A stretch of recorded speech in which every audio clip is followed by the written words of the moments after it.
Hey guys, welcome back to the channel. This is a story about what if Naruto learns Sage Mode during a training trip. Before I start, please support for more amazing content, and do consider subscribing to my channel and share this video with your friends. This is written by FallenDispair and link in description and support writer. Let's start the video. Chapter 1. Walking down a dirt road leading out of the village hidden in the leaves, or Konohagakure, surrounded by the massive trees that help hide one of the 5 great hidden villages, we find our hero Naruto Uzumaki.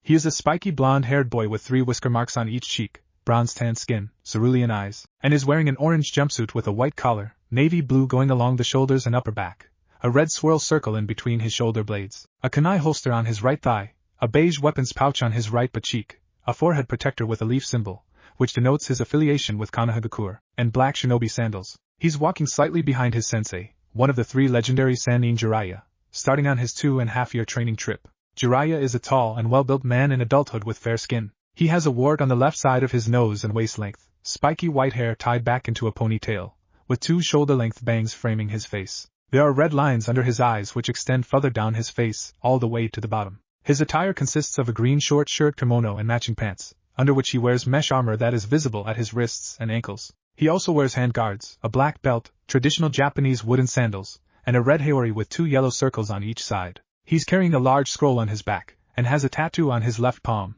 and wears a horned forehead protector with the kanji for oil, which denotes his affiliation with Mount Maiboku. This normally hyperactive 13-year-old shinobi is lost in thought, wondering how he'll get strong enough to bring back his friend Sasuke for the girl he loves, Sakura, all in the premise of keeping his promise of a lifetime to her. Sure, he has his own reasons for wanting to save Sasuke from becoming Orochimaru's next vessel. After all, he is the closest thing to a brother he's ever had, and that's not a bond he wants to lose. But even after fighting him with everything he had and more, with the help of the 9-tailed fox boosting his power exponentially, he still lost to Sasuke's superior powers and techniques.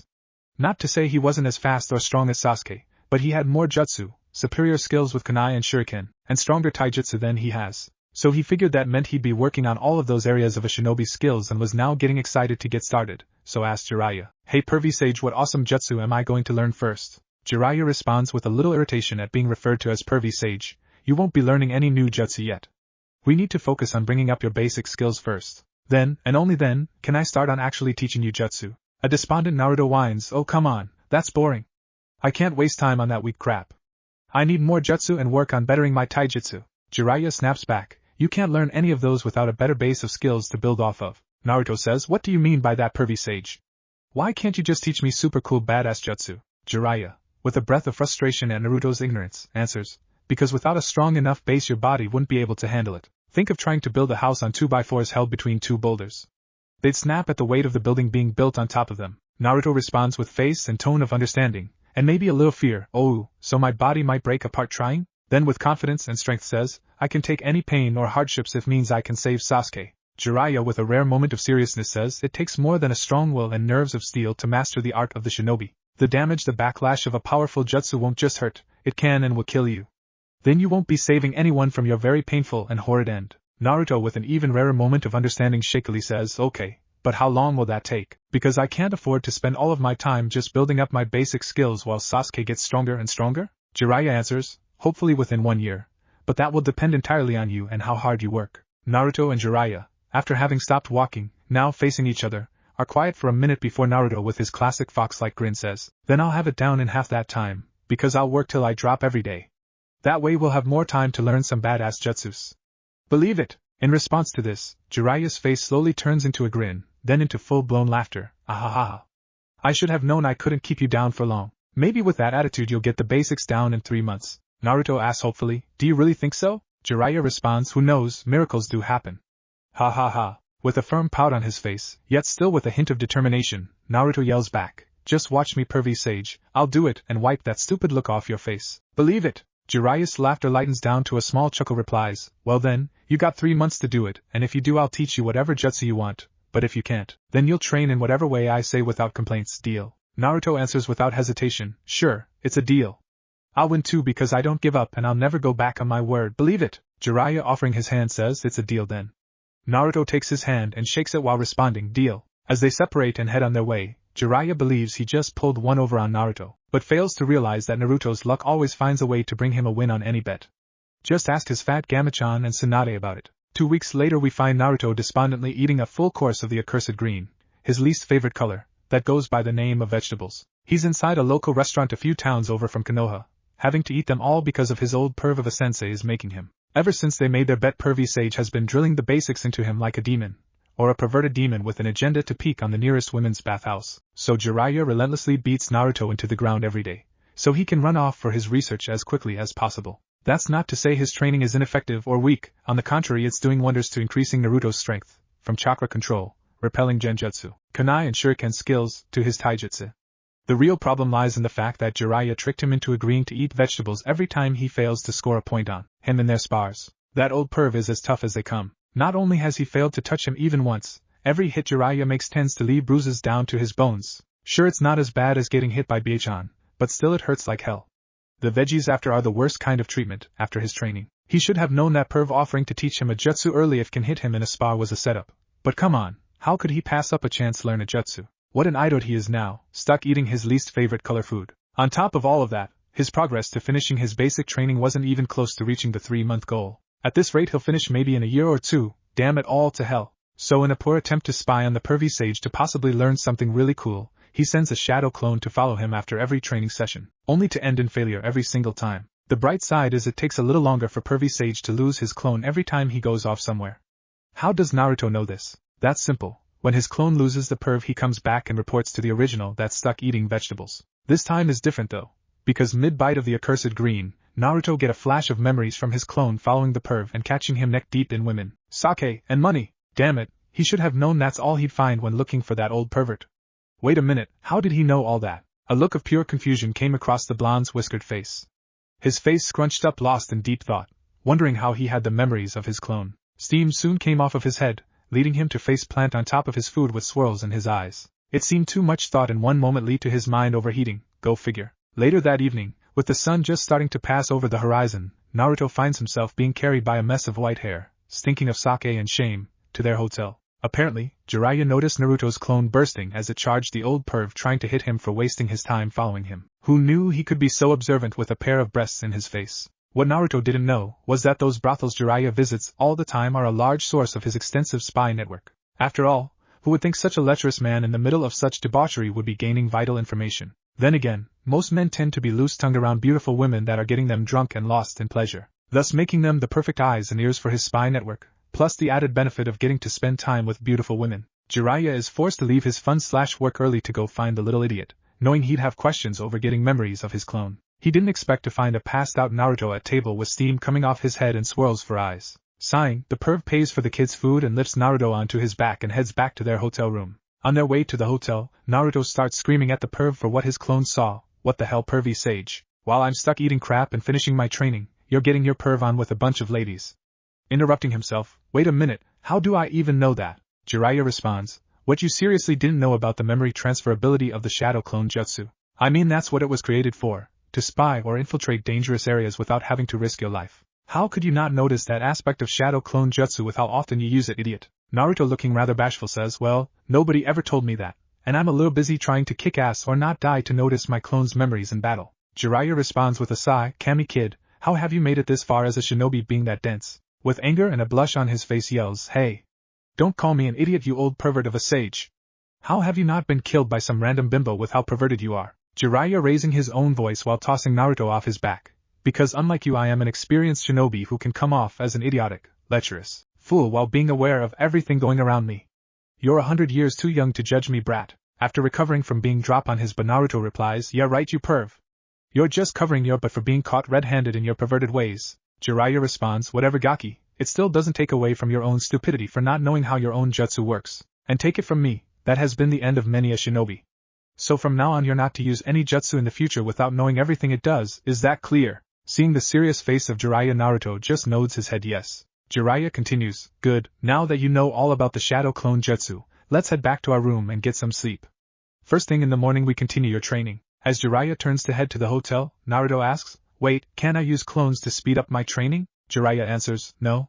Any physical training won't help with clones, because only mental information goes back to the creator. Naruto replies, okay, but what about training that only takes getting a feel for something, like breaking genjutsu and chakra control? Jiraiya stops and puts his hand to his chin to think for a minute, then responds, yeah, maybe. I never really thought about it that way before. Usually I only use a clone for training when practicing dangerous and life-threatening jutsu. Maybe using clones will increase your experience with certain jutsu and practices, but things like increasing your speed, power, and stamina can't be helped other than being done by you directly. Hump, it's an original idea for sure, but then again you are known for doing things outside the box. Yeah, I mean think of it. With 2 clones working on the same jutsu it'd cut the time to learn it in half. 3 clones a third as long. 4 clones a fourth and so on and so forth. In theory you could gain years of experience in a week. At this point Jiraiya has a huge grin on his face, which only drops when Naruto says, yeah, with the number of clones I can make I'll win that bet for sure. Ha ha ha, the horror of that truth sends Jiraiya into a depression. Damn my loud mouth. Now he's going to demand an endless number of jutsus for me to teach him. I'm going to lose out on so much peeking I mean research for my books. Jiraiya thought with never-ending horror written across his face, followed by a river of anime tears. All the while Naruto is practically skipping with joy to the hotel with a foxy grin on his face and his arms behind his head. He's daydreaming of all the jutsus he'll soon be learning from Pervy Sage. A month and 2 weeks later, an exhausted Naruto lays spread out in open field breathing hard, trying to catch his breath. Yet, he has a large smile plastered across his face because he just finished all the basic training needed for him to win his bet with Pervy Sage, just in time too. The shadow clone method of training that he and Jiraiya came up with was a lifesaver for sure. Without it he would have ended up spending most of his 2.5 years just working on increasing his basic abilities. Maybe with enough spare time learn one new jutsu. How lame would that be? The only downside to this training showed itself on the first day. After making 1,000 clones and dividing them up to work on everything, from breaking genjutsu exercises, chakra control, kunai and shuriken practice, and going over his existing jutsu to perfect them, while he focused on body conditioning and sparring with Pervy Sage. He even got the perv to make him leg weights like Lee's, but with seals to slowly increase the weight, starting at a more bearable weight, then working up to what Lee's were at during the Chunin exams. After dispelling all of his clones that day he blacked out from the accumulated fatigue from the 1,000 clones. He woke up midday 2 days later. Jiraiya tried to talk him out of using the clones, saying it was too dangerous and that they just barely dodged a kunai this time. Naruto refused, saying that he was only saying that to win the bet. Plus when he showed Pervy Sage the results the training method produced after a single use almost convinced him. Naruto could now break mid-level genjutsu, his chakra control is twice what it was, his aim with kunai and shuriken is vastly improved, and could now perform all of his jutsus in nearly half the time from before. So the Pervy Sage came to a compromise by having Naruto use only 500 shadow clones a day until he could better handle the strain. Naruto would still pass out after dispelling the clones, but would wake up in a few hours instead of a few days. Eventually, he got back up to 1,000 clones. Thanks to this training method, he was able to win his bet with Jiraiya and now could learn any jutsu he wanted from the perv. After all, his chakra control was almost perfect. He could break most genjutsu with the exception of master genjutsu users of course. His use of kunai and shuriken are perfect to the point that only someone like Tenten or someone with Sharingan could do better. And now he can do the Rasengan one-handed without the help of a shadow clone. On top of all of that, his body conditioning made him twice as strong, gave him larger amounts of stamina, and his speed is at least level without his weights. He has now increased his leg weights and will keep going for as long as he possibly can.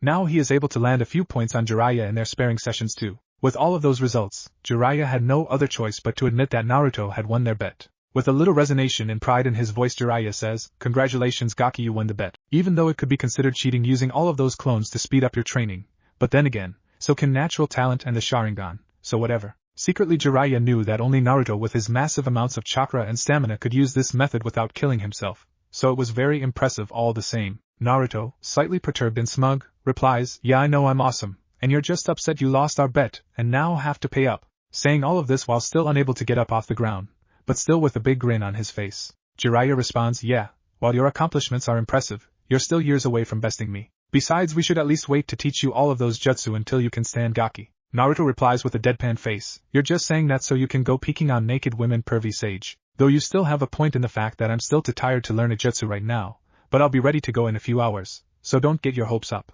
Jiraiya sags a little bit, but snaps right back up to say, "Alright, we'll start up again in 4 hours, so go eat something with at least one vegetable in it. Then shower and change your clothes in that time." Naruto replies, "Sure thing Pervy Sage," hopping off the ground and sprinting away, the thrill of learning a new jutsu overriding his exhaustion. Jiraiya can only sigh with a grin at Naruto's rambunctious energy as he begins his thoughts. Maybe it's time to try and loosen the seal of the nine-tailed fox. With the speed of Naruto's progress he should be ready to handle more of the fox's chakra, even though this is a little earlier than I expected. I know Naruto is going to be upset that I won't be teaching him a jutsu, but I should be able to deflect that by telling him that having more access to the fox's chakra will enable him to do even more powerful jutsu, and we'll work on that once he gets control of the nine tails' power. Jiraiya then begins the preparations needed to loosen the seal, so as to ensure the fox doesn't escape during the process, and wondering if he should loosen it a little bit more than planned.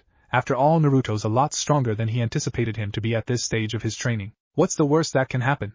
He'll be there to tighten it back up if he needs to. Naruto is heading to the training site they've been using these past few weeks to meet up with Jiraiya, all in the effort to collect on his winnings by learning a new jutsu. The training grounds are mostly an open field with a river running through it, and some large rocks spread about, with the whole area being surrounded by large trees, making it an ideal place to let loose some real badass jutsu. It's been 4 hours after having won the bet. Now he's finally going to learn something totally awesome, like an elemental jutsu that can vaporize a field in a single shot, or that neat hair mane lion, something he's seen pervy sage use. Man, he can't wait. So he starts running full blast towards the training grounds. Once Naruto arrives at the training ground, with a trail of dust following behind him, he notices a toad with a really long scroll-like body standing next to Jiraiya. He wonders if he's going to learning some kind of summoning collaboration just like what Jiraiya does with the chief toad, so he asks, "Hey pervy sage, who's the scroll toad and what's he doing here?" The toad answers before Jiraiya can, "My name is Jiratora and I expect you to show me some respect. This scroll happens to be the key to your seal given to me by the 4th Hokage himself, brat."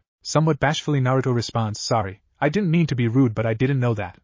Besides, how is it disrespectful to just ask someone their name?" That last part being said with anger. Jiratora answers, "Because you were asking Jiraiya and ignoring me while also insulting my looks, brat." Naruto fires back, "Who knew toads were so touchy? And besides, I wasn't insulting the way you look. I was just calling it as I saw it, and by the way, you actually kind of look cool. I was hoping that I'd be learning some kind of cool collaboration jutsu." Jiratora responds with a blush, "Oh, thanks I guess. Unfortunately you won't be learning any jutsu from me. I'm not suited for combat. Like I said, I hold the key to the 9-tailed fox's seal." Naruto simply replies, "Oh no biggie. But why are you here then if you're not going to teach me a jutsu? And what does it have to do with the fox?" At this point Jiraiya takes charge of the conversation. What he's here for is to loosen the 9-tailed seal, so you can have access to more of the fox's chakra. Now before you get your panties in a bunch about not learning a jutsu, put in mind that with access to more of the fox's chakra, not only will it increase all of your abilities from strength to speed, but it will also give you access to more chakra, which means you'll be able to learn more powerful jutsu than otherwise without. Plus, whether you like it or not, you're going to have to learn to control the 9-tails power sooner or later. The truth of the matter is that the seal gets weaker with every passing year. Eventually it will fail entirely, and if you're not ready the fox will escape, killing you in the process. At this point, Naruto's sweating with fear and loudly gulps, leaving him with the only option but to nod his head in understanding. Jiraiya didn't like being so blunt about Naruto's predicament, but he knows anything less than the brutal truth could lead to huge argument with Naruto over the bet. "Kami, why did I ever agree to take any bet with Naruto of all people?" he thought.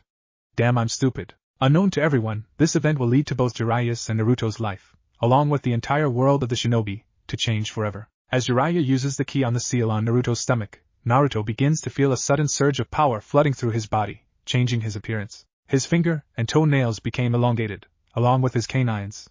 His whisker marks became more prominent, his hair more wild and untamed. Naruto felt like things were going to get rough, making him glad he left his headband given to him by Iruka-sensei, and the necklace by Tsunade Biechan back in his room. He would never be able to replace such precious items. After all, they were given to him by the few precious people he has in his life. At this point Jiraiya backs off, having loosened the seal by nearly half, and looks to see Naruto being shrouded in red bubbling chakra filled with pure hatred and malice. But Naruto still seemed to be in control of himself, taking the shape of a fox with 2 tails. It wasn't until the appearance of the 3rd tail that things started to get really going. Naruto, with his eyes completely red and hunch over on all 4s howling in rage, causing a shock wave that forced Jiraiya to jump back, started to talk in a deep growling voice. "Man, I feel really strong, but the rage swirling inside is making it hard think." Jiraiya responds with a little relief, "Whoa now Gaki.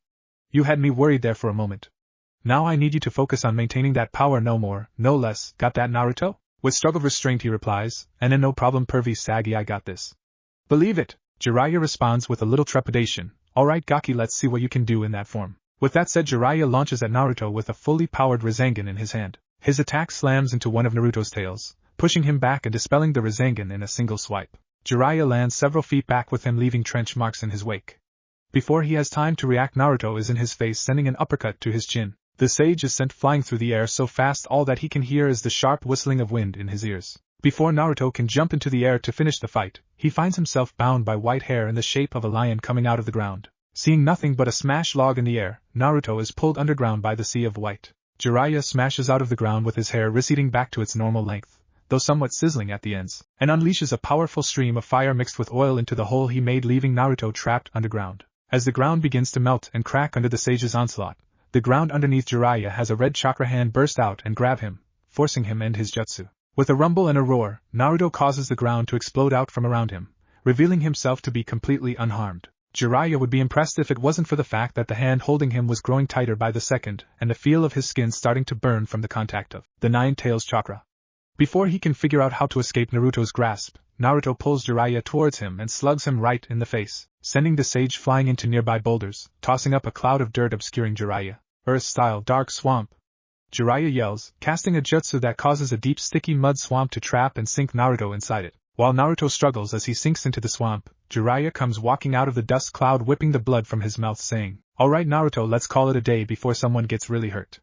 I'll release you from my jutsu, and you can stop using the Nine Tails power." Instead of a response, all Jiraiya gets is an explosion of mud, chakra, and a massive roar of rage, causing him to go on guard and for good reason. At the center of the swirling black and red chakra is Naruto, screaming in hellish pain as his skin peels off, mixing his blood with the fox's chakra, until it completely surrounds him in a dome of black energy shooting into the sky, blowing back the nearby trees and causing all manner of animals to flee in the opposite direction as fast as possible. This dense and foul chakra brings a shiver of fear to creep up Jiraiya's spine. It's been a very long time since Jiraiya last felt such a sensation, leaving him very worried, but not for himself, but for Naruto. He needs to reel in the Nine Tails power before it's too late. As the black dome recedes, Jiraiya sees a black miniaturized nine-tailed fox, just with only 4 tails, and pure white eyes looking at him, bringing back that sensation tenfold.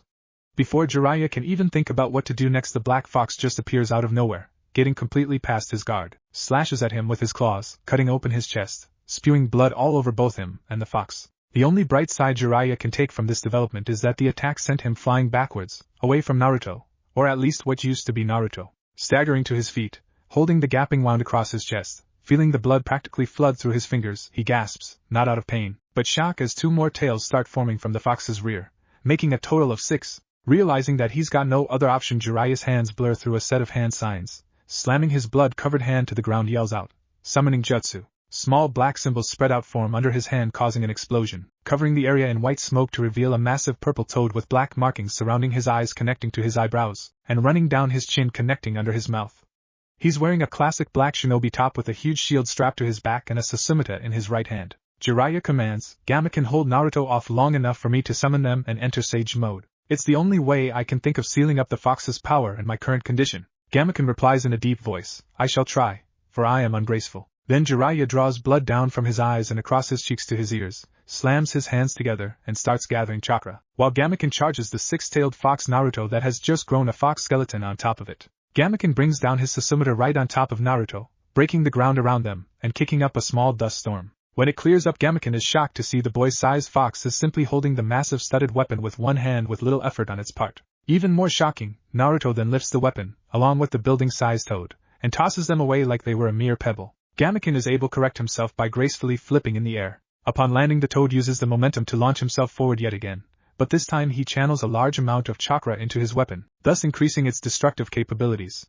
This forces the possessed Naruto to jump out of the way, once again breaking the ground and creating a large crater that kicks up even more dirt, causing Gammakin to lose sight of his target. Naruto capitalizes on this by making a bijou bomb. Small orbs of black and white chakra begin coming together in front of his snout, forming a large black ball. He further condenses this ball down to about the size of an apple, causing the ground around him to buckle under the extreme weight of it, forming a crater from under him. Then he opens his mouth so wide you can see his jaw separating and swallows the concentrated chakra ball whole, expanding his body to its limit before letting it loose in a powerful shot at the landing toad. Being caught flat-footed, Gammakin only has enough time to raise his shield and channel as much chakra into it as he can muster, before the bijou bomb smashes into him. A massive bang rings out as the bomb collides with the chakra-enhanced shield, causing an equally massive shockwave to push out a torrent of air that slams into the nearby forest, bending, snapping, and uprooting all the trees on the perimeter of the clearing. In a split second, all of this destruction is eclipsed by a blinding light and the roar of a deafening explosion. The bijou bomb ignited forward into a beam of pure chakra, consuming shield, toad, and a long path of forest, leaving nearly a mile-wide trench in their place. Off to the side, Gammakin is plowing through acres of trees, having both the fortune and through extreme effort on his part, to be pushed to the side halfway down the beam's path of destruction, eventually coming to a stop by smashing into a plateau of rock. Laying on his back covered in burns, cuts, and blood, his shield all but disintegrated and his Susumiya nowhere to be seen, Gammakin groans in pain as Jiraiya appears on the ground by the left side of his head asking, "Are you alright, Gammakin?" The battered toad grunts out, "I'll live, but I'm unable to hold him off any longer, for I am ungraceful." Jiraiya responds in relief, "That's alright, you held him off long enough. I'm ready to enter Sage Mode now, you can head back and rest.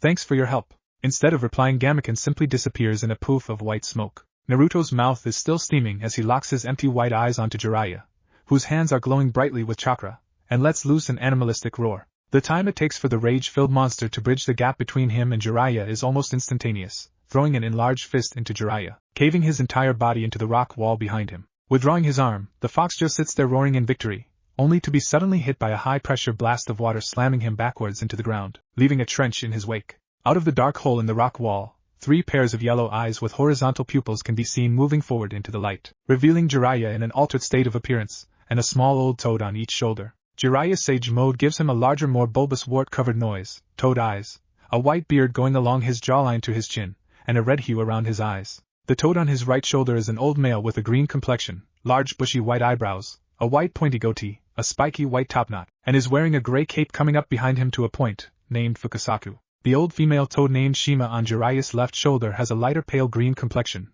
purple marking around her mouth. The top of her head looks as though she is wearing a purple hair net with hair rollers underneath, and is wearing a high-collar black cape. Fukasaku with worry asks, "That their monster wouldn't happen to be the Nine-Tails Jinchuriki, Jiraiya boy?" Jiraiya answers, "I'm afraid so, boss." Shima yells out, "How in tarnation did he turn into that?" Jiraiya answers with shame in his voice, "I used the seal's key to loosen it, so Naruto could gain more access to the fox's chakra and hopefully learn control it. But it seems in both my haste and overestimation in Naruto's abilities, that lead to 6 of the fox's 9 tails to be released. I was left with the only option to summon the both of you and enter Sage Mode to try and suppress him long enough to repair the seal before it's too late." Shima responds, "That has got to be the most idiotic thing you've ever done, lad. Plus bringing me out here to fix your mess will cause me to gain more wrinkles." Fukasaku chastised, "Ma, there are bigger concerns right now than you getting a few more wrinkles, like the 9-tailed fox getting loose." Shima snaps back, "Don't belittle a housewife's battle against wrinkles.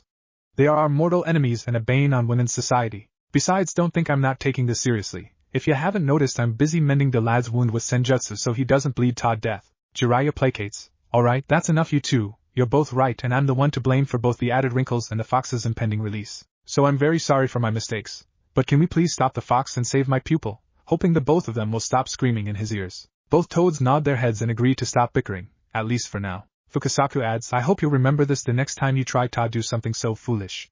We don't want to have to keep cleaning up your messes, Jiraiya boy." Shima chimes in, "And you can expect to get an earful from me later, lad." Jiraiya responds, "Yes, I understand. Thank you for helping." Before either Sage Toad can utter a word, they are hit with the sensation of the fox's increase in chakra. Looking over at him, they see him forming another bijou bomb. Knowing he can't let him finish making it, Jiraiya kicks off his sandals and gets on all fours, his hands and feet becoming frog-like, the red markings on his face converging together in a solid mass, looking like upside-down triangles going down both sides of his face, and sharp-pointed teeth. He then disappears in a flash, leaving just a dust cloud in his wake. He reappears above the fox with a massive Rasengan in his hand, slamming it down on its head, expanding to the point it engulfs the area in a bright blue light. Jiraiya lands after jumping back, hearing Fukasaku yell out, "Boy, bring the oil, ma the fire, I'll bring the wind." All 3 of them release a torrent of wind, oil, and fire, combining them into a sea of boiling oil, rushing to the crater the fox lays in. As the sage art, sea of boiling oil hits its mark, kicking up a field of steam and filling the air with the noise of sizzling skin, Jiraiya jumps forward with the seal key appearing on his right arm to repair the seal before the fox has time to recover, but is suddenly knocked back by a huge surge of power. Sage Mode Jiraiya is eclipsed by a massive shadow as large skinless clawed fox hands smash into ground, shaking the entire landscape, revealing a skinless 8-tailed fox the size of a mountain. It roars, sending Jiraiya flying into the rock wall behind him, coughing up blood as he slams into it. He recovers to look up in terror and stutters out, "Oh Kami! It's too late.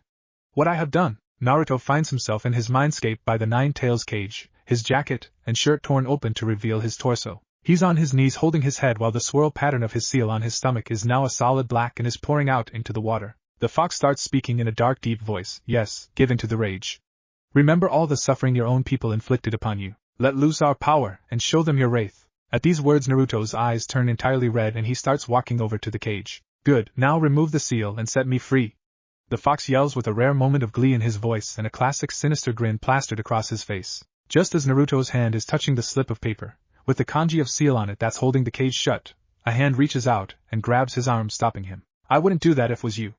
A claim an unfamiliar voice lets out. Being pushed back away from the seal, Naruto lands on his butt, the red leaving his eyes. He looks up to see a man with azure blue eyes and spiky yellow blonde hair with jaw-length bags framing either side of his face, wearing a standard Konoha uniform with 2 bands on both of his sleeves, a green flak jacket, blue forehead protector, blue sandals, and a short-sleeved long white haori closed in the front by a thin orange rope and decorated by red flame-like motifs on the edges, with the kanji for 4th Hokage written vertically down the back. He knows this man. After all, he's looked up at his face for the majority of his short 13 years of life. The man he has long dreamed of surpassing in the hopes of finally being respected by his village, and the man who has caused him the most pain in his life. Minato Namikaze, the 4th Hokage, the man who saved their village by sealing the 9-tailed fox inside him. Said fox roars, "You're being cut off by Naruto," as he stutters out, "You're the 4th Hokage.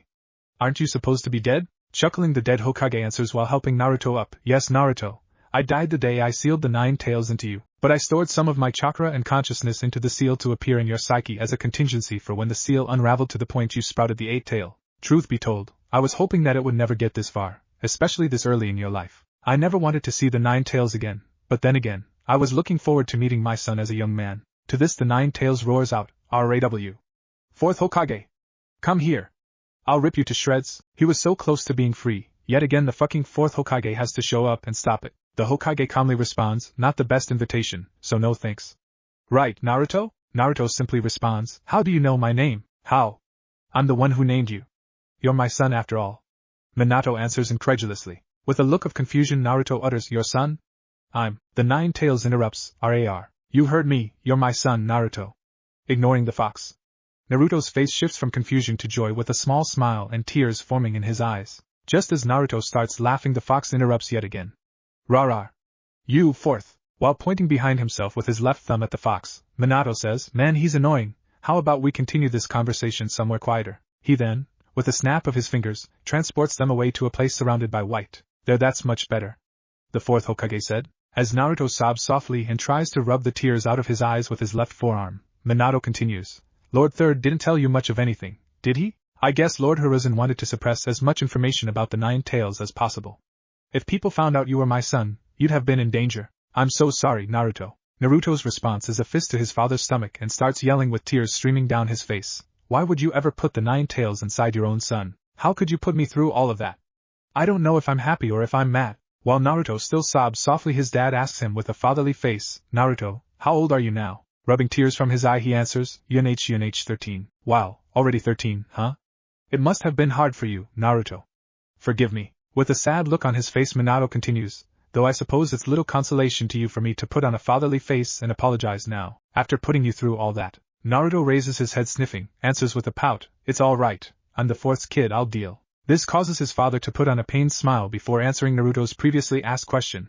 "I sealed half of the 9-tailed fox's chakra inside you, because I trusted that you would master this power, because you are my son. There's a reason I went to the trouble. It's based on something I learned 13 years ago, when the 9 tails attacked Konoha." Naruto asks, "What?" Minato answers, "There was a mastermind behind the fox, who manipulated him, made him assault the village. Quite a formidable shinobi. Back then he saw right through all of my moves. He's no ordinary shinobi. Someone you need extraordinary strength to stand against, and hope to have a chance of defeating. I believe he will attack our village again." "Who is this guy?" Naruto asks. "I don't know who he is, but can you tell that he wore a mask with a hole over his right eye, which contains a Sharingan with time-space jutsu better than mine. I also believe he is the one leading the Akatsuki. Mostly because he told me himself that he would one day regain control of the 9 tails right before he fled. So it can't be mere coincidence that a group of S-class Rouge shinobi would be hunting Bijou like he is." Minato answered. Naruto, with a look of shock and panic, yells out, "Me? How am I supposed to stop someone who even you couldn't beat? I nearly got taken by this guy's lackeys. I'm not talented or smart like you. I couldn't even stop Sasuke from leaving the village." "Yeah, I saw from inside your mind," his father adds. "You watched?" Naruto yells out in surprise. Minato answers, "Yes, I've seen your entire life, Naruto. And that's why I know you can do anything you put your mind to. You've repeatedly overcame the odds that were against you to achieve your dream. Which, if I remember right, is to surpass all of the Hokage, including me. But more than any of that, I know you can do it because you're my son and I believe in you." He says that last part, while putting his hand on Naruto's head affectionately. Naruto asks, unsure of himself, "You do? Do you really think I can?" Minato replies without hesitation, "Well, it is the duty of a parent to unconditionally believe in their child." That brings a large foxy grin to his face. Chuckling a bit, Naruto says, "Yeah, I guess I can do it, because I'm the son of the 4th Hokage. Believe it." This makes Minato laugh out, "Ha ha ha ha, you sound just like your mother." That causes Naruto to realize he can find out who his mother is. Wait, who is my mom? He asks. His dad answers, your mother's name was Kushina Uzumaki. She was a strong-willed redhead, who talked with the same spirit you do. I wish I had more time to tell you about her, but my chakra's fading, so it's time for me to go. If you want to know more about your mother, ask Jiraiya-sensei. I will rebuild the seal for the last time. At this point Minato puts his right hand on Naruto's seal and with a twist of his hand, returns the seal back to normal. Just before he fades out of existence, he tells his son, I want you to know that no matter what anyone says or thinks, both your mother and I will always love you. Jiraiya, along with the toad sages on his shoulders, look up in fear as the nearly freed nine-tailed fox starts forming a bijou bomb that's blocking out the sky above them. Before they can come up with a solution to their current problem, both the bomb and the fox disappear in an explosion of smoke, shrouding the clearing. With extreme caution, Jiraiya approaches the slowly dissolving cloud of smoke to find a passed-out and skinless Naruto. Once seeing Naruto in that condition, Jiraiya rushes to check on him. Kneeling down, Jiraiya flips Naruto over onto his back and checks his pulse. Breathing in relief, he finds him to have a strong pulse and somewhat labored breathing, but thankfully alive. Knowing that Naruto's life is no longer in danger, not to mention everyone else in the nearby area, Jiraiya can't help but wonder what suppressed the fox's chakra and repaired the damage to the seal. Voicing Jiraiya's thoughts, Shima says, what in tarnation happened? How was the nine tails sealed back up? Fukasaku replies, maybe there was some type of failsafe implanted in the sealing formula to save the boy's life. Jiraiya adds, Minato was known for being cautious and planning ahead to counteract any unforeseen events. Plus there are still many unknown aspects of the Reaper Death Seal Minato used. Perhaps Naruto will be able to shed some light on what happened once he wakes up. Until then we can only speculate as to what happened, but for now we should focus on getting him treatment for his wounds. Jiraiya grunts in pain as he reaches down to pick up Naruto, causing Shima to state, with worry in her voice, it's not just a boy who needs medical attention, lad. You're in worse shape than he is. If it wasn't for the fact that nature chakra enhances the body's regenerative abilities, you'd have already died of blood loss. Ma's right, Jiraiya boy, you need proper medical care and time to heal, and not just from the obvious injury running across your chest, but from the damage caused by your exposure to that there nine-tailed chakra. It's destroying every cell it comes into contact with, like some sort of poison. We've been having to split our focus on removing it from your system and maintaining the balance of your chakra and nature chakra. I don't have to tell you what can go wrong if that balance fails, Jiraiya boy. Chimes in Fukasaku. On that point Jiraiya can wholeheartedly agree. Either nature energy will become too weak and he'll drop out of sage mode, leaving him completely exhausted, which in his current state could prove fatal. Or nature chakra could become too strong, overpowering his own, turning him into a toad statue, making him a permanent part of nature. Shima chastises, just be glad that the fourth Hokage had enough foresight to plan for your stupidity, lad. Otherwise the very worst could have happened here today, because in your current condition we would never have been able to suppress the nine-tailed fox in time. With shame and plenty of blame on his part, Jiraiya responds, you're right, Ma, this was all my fault. Clearly it was far too soon for Naruto to try and tap into the fox's power to such a degree. For now I'll focus on increasing his own strength, so that the day when he has to master the nine tails power he'll be ready. Good to hear, Jiraiya boy, but I recommend that the boy learns senjutsu before having to confront that their nine tails, and it'd be a few more years before I'd reckon his body be ready for this strain of senjutsu. Replies Fukasaku. That would be for the best, boss. I'll train him up as best I can, and then when you think he's ready you can summon him to Mount Myoboku to train in senjutsu. Though he'll probably need more combat experience before he's ready, and that's something he can only get in real battle. That's still a long ways off if you asked me, answers Jiraiya, while he picked Naruto off the ground and starts to head to the nearby town to get them both some much-needed medical attention. A few days have passed since the incident with Naruto's seal, finding both Jiraiya and Naruto heavily bandaged in Jiraiya's hospital room. It kind of annoys Jiraiya at how fast Naruto tends to recover. He's already been discharged and is now removing the last of his bandages, revealing perfectly healed skin. To be honest, his skin came back in under a day, but his chakra exhaustion is what kept in the hospital for as long it did. Naruto didn't want to be bothered by the doctors, so he kept the bandages on to shut them up, while Jiraiya on the other hand is still looking at about a week before he'd be discharged. This meant it'd be a week before Naruto could collect on his winnings, but instead of a disgruntled kid we find a Naruto lost in thought. He was thinking about everything he learned from his dad in his mindscape. He wanted to bombard the pervy sage with questions as soon as he woke up, but Jiraiya has been unconscious for the past couple of days, only just now waking up, and Naruto was feeling responsible for his condition. If he had been stronger and not as weak-willed he could have resisted all of that hate and not hurt the pervy sage. Before Naruto can go down that rabbit hole, Jiraiya calls out, "Hey Gaki. What are you thinking about? It's not like you to be lost in thought. To be honest, I thought you never really used that lump you call a brain." While he broke out laughing, Naruto starts pouting and yells back, "Hey, I have a brain. It's just I prefer to use my gut, and for your information I was thinking about how it was my fault you got hurt." This causes Jiraiya to immediately stop laughing and his face to take on a very serious look as he lectures Naruto. Now you listen to me good when I tell you that the only one at fault is me. I should have never tampered with your seal, especially as much as I did at your age. It's far too soon for you to handle that type of power. I let my ego get the better of me, and we both paid the price for it. So I don't want to hear any more of this it's my fault talk, understand? If anything I should be apologizing to you. Somberly Naruto nods his head and replies, okay, but you're not entirely at fault, because I do need to master the fox's power, even my father said so. With a sudden look of shock, Jiraiya quickly asks, what do you mean your father told you? While we're at it, how about you tell me everything about how you were able to suppress the 9 tails? The next few minutes were spent with Naruto telling Jiraiya about everything that transpired in his mindscape, only stopping to clarify a few things for the pervy sage. Jiraiya was quiet, lost in contemplation over everything he was just told, before finally voicing his thoughts, so it wasn't just an automated failsafe, but Minato himself. And on top of that he tells you that the 9 tails attack on Konoha was orchestrated by a masked shinobi with Sharingan and time-space jutsu better than his own. And on top of that, this masked shinobi plans on finishing the job by retaking control of the 9 tails. Not to mention he suspects that the same man is the one leading the Akatsuki, who are planning to go after the Bija. Damn, this complicates things. I'm going to have to send a report of this to Tsunade, and I should try to send warnings to all the villages and procession of Bija to keep an eye out for the Akatsuki, for they'll be after their Jinchuriki. Letting out a sigh at all the extra work he's going to have to do, Jiraiya is interrupted by Naruto asking, what's a Biju and Jinchuriki? A confused look plastered on his face. Jiraiya can only facepalm and groan out, a Biju are tailed beasts, like the 9-tailed fox, and Jinchuriki are people the Biju are sealed inside of. It's a practice that came along as a means to weaponize the Biju's massive power, after the first Hokage gave them to rivaling villages to maintain a power balance among the nations. A moment of realization hits Naruto, he's a Jinchuriki and there are others like him out there. A million questions race across his mind, from wondering how many there are and if they had the same upbringing as him, to how could people willing turn others into weapons against their will and hate them for it. Seeing the thoughts swirling around in Naruto's head, Jiraiya starts answering his unasked questions. There are 9 Biju in total, ranging from the 1 tail to the 9 tails. Their power is represented by the number of tails they have, meaning that there's never more than 9 Jinchuriki at any one time, and they tend to be treated the same in every village. After all, you met and fought the 1-tailed Jinchuriki from Suna, Gaara. So you know how unstable they can be. Though that's mostly from how horrible their childhoods are. Wait, Gaara's a Jinchuriki like me? Naruto yells out. Yes, he is, Gaki, so that makes him a target of the Akatsuki too, but don't worry, I'm already planning on warning Suna. Which should be the easiest of the villages to warn, Jiraiya answers. Now does that answer all of your questions? Yeah, about Jinchuriki and Bija anyways.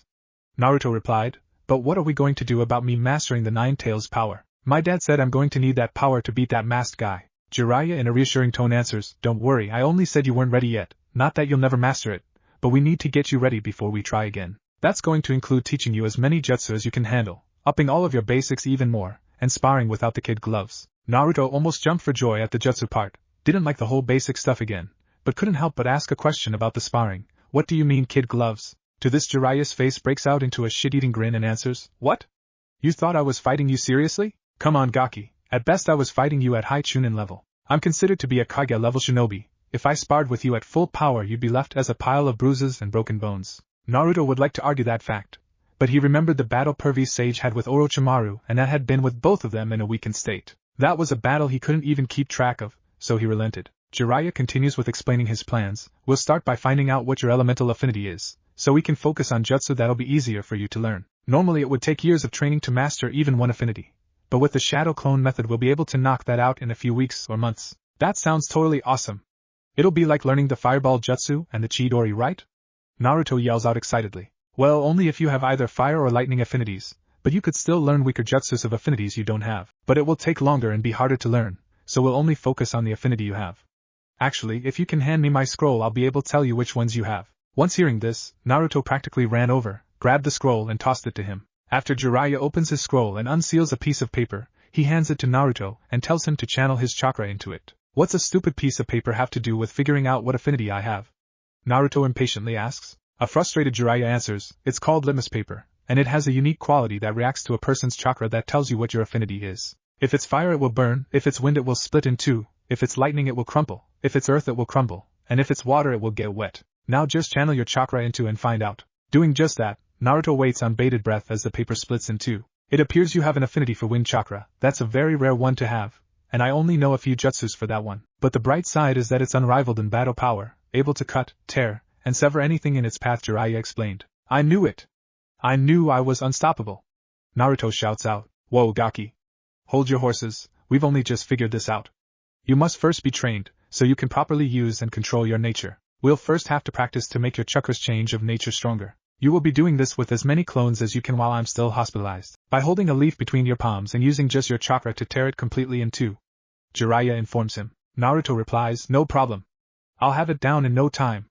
"Believe it," and starts to run out the door, only to stop and turn around to face Pervy Sage and says, "Hey, I almost forgot, but my dad said to ask you about my mom, Kushina Uzumaki." Jiraiya freezes for a second, wondering how much of the truth he should tell him about his mother and her/his clan, but decides that he already knows about his father, so why not, and tells him, "Alright, but sit down, this going to take a while." Naruto eagerly sits down in a chair by Jiraiya's bed, waiting to hear everything about his mother. "Okay, where to start? I guess I can start with how she was the previous Jinchuriki of the Nine Tails before you." "My mom was the Nine Tails Jinchuriki?" Naruto interrupts, yelling at the top of his lungs. "Keep it down, Gaki, or I'll not tell you about her." Jiraiya shouts back. Naruto quickly quiets down and nods his head. "Alright, good, and yes, she was selected as the second Jinchuriki host of the Nine Tails. Brought to Konoha all the way from the land of eddies." Naruto interrupts again, but much quieter. "Why? She was a stranger from another nation? Why make her a Jinchuriki?" Jiraiya answers, "Yes.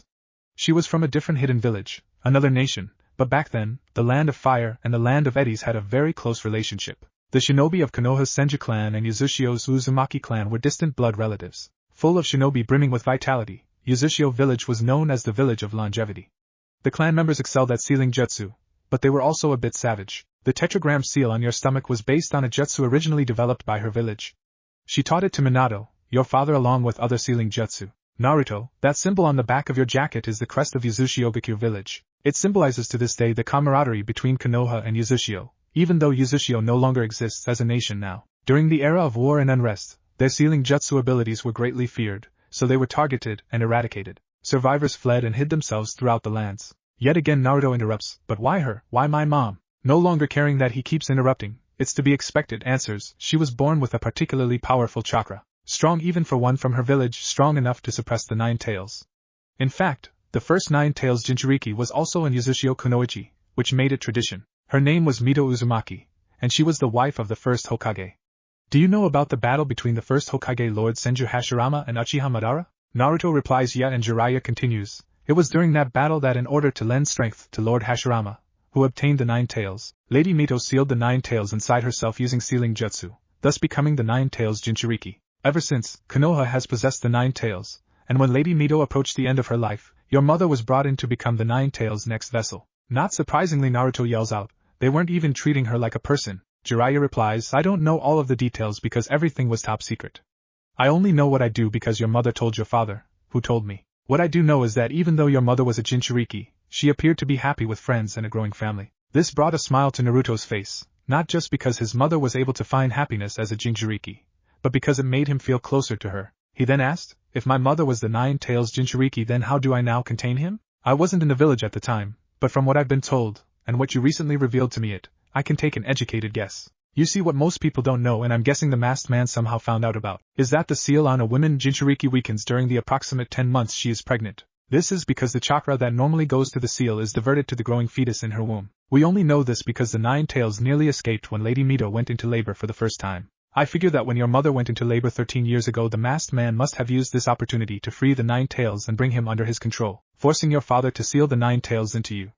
That's my best guess anyway," Jiraiya answered. Naruto responds after thinking for a few minutes, "Okay, then what can you tell me about my mother as a kunoichi?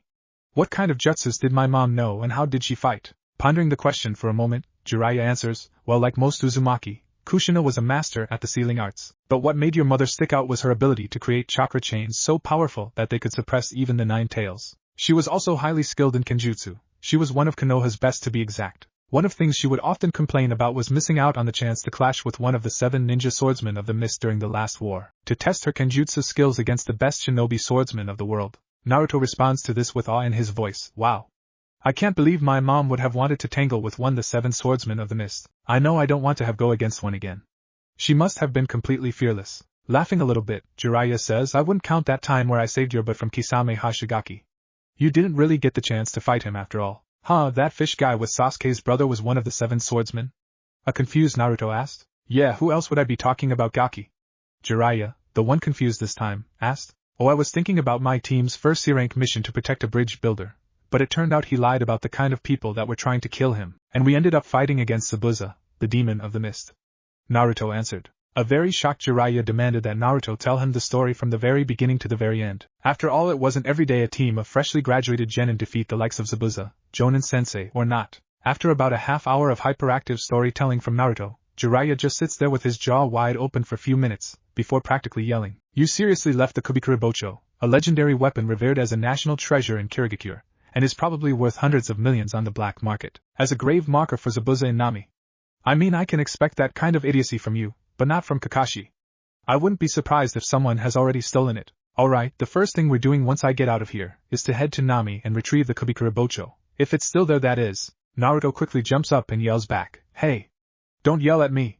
How was I supposed to know that sword was that important? And what do you mean we're going to Nami? You're supposed to train me, not run off trying to strike at rich pervy sage. Jiraiya in the blink of an eye grabs Naruto by scruff of his jacket and pulls him up to his face and calmly says, with a deadly serious tone, I'm not looking to strike at rich, Naruto. That blade is a very powerful weapon that any shinobi would give their left arm to have. Plus, I'm not stupid and you're very predictable. You're going to want to learn as many jutsus and techniques that your parents knew, so as to be closer to them. If that's really the case, then you can't do any better than one of the swords of the 7 ninja swordsmen of the mist. As for the training you part, I can do that on the way, and we can even train for a bit in Nami. Remember, I'm your sensei, and even if you don't understand my methods, you can be damn sure that what I'm doing for you is for your own good.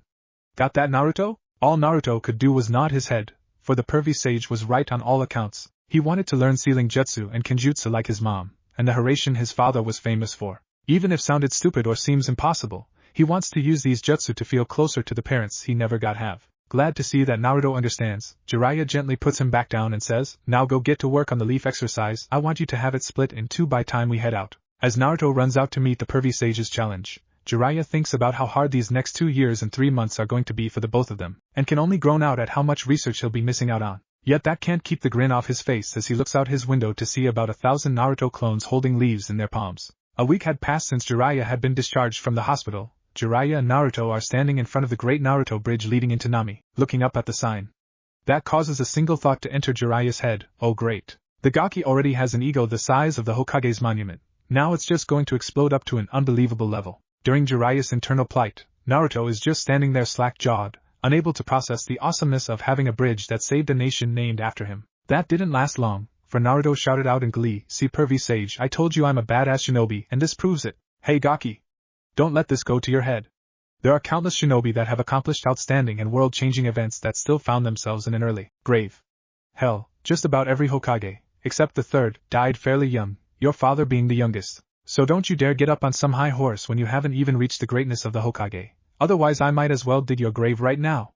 Jiraiya chastised. This causes Naruto to deflate fast and mutter out, I'm sorry pervy sage. It's just that almost nobody thinks that I'll ever amount to anything. And to have the entire nation of Nami practically shout out otherwise, filled me up with so much joy that I couldn't contain myself. Jiraiya responds, Look kid, I wasn't trying to make you feel bad, you just need to realize that a swelled head has killed more shinobi than any jutsu. I don't want you to be the next victim of pride, it's called a deadly sin for a reason. Naruto replies, Alright pervy sage, I won't forget, but once I become the greatest Hokage ever, I will have you write a book about me and it'll outsell everything you've ever written.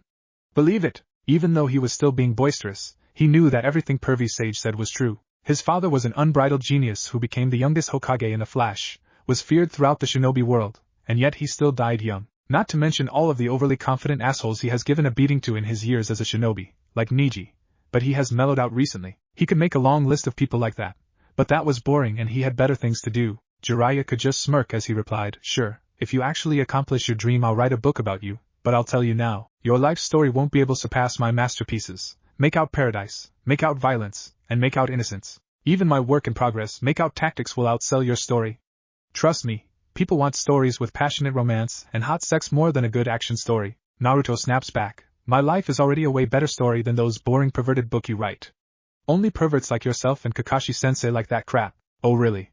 If that was the truth then there is no way my bank account should be as high as it is. This may come as a shock to you, but my perverted books, as you put it, are among the highest selling books out in publication right now. So unless you become a lot less dense about women, then there is no way in hell your life story will even hold a candle to my makeout series Gaki.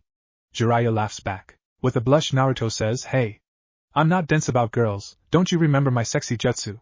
And I do have a crush on Sakura-chan. Jiraiya turns to face Naruto while he simply replies, first of all, an understanding of the female form is not the same as understanding women. Secondly, with this Sakura girl, you're only proving my point. If you had even the slightest of understanding of women, you'd know that girl has no romantic interest in you whatsoever. Hell, with the way she begged you to bring back Sasuke should have been a big hint at who she loves. With fire in his voice, Naruto says, yeah, I know she loves Sasuke, but that doesn't mean she can't become interested in me. All I have to do is keep trying, she'll eventually accept my feelings for her. I don't give up. That's my Nindo.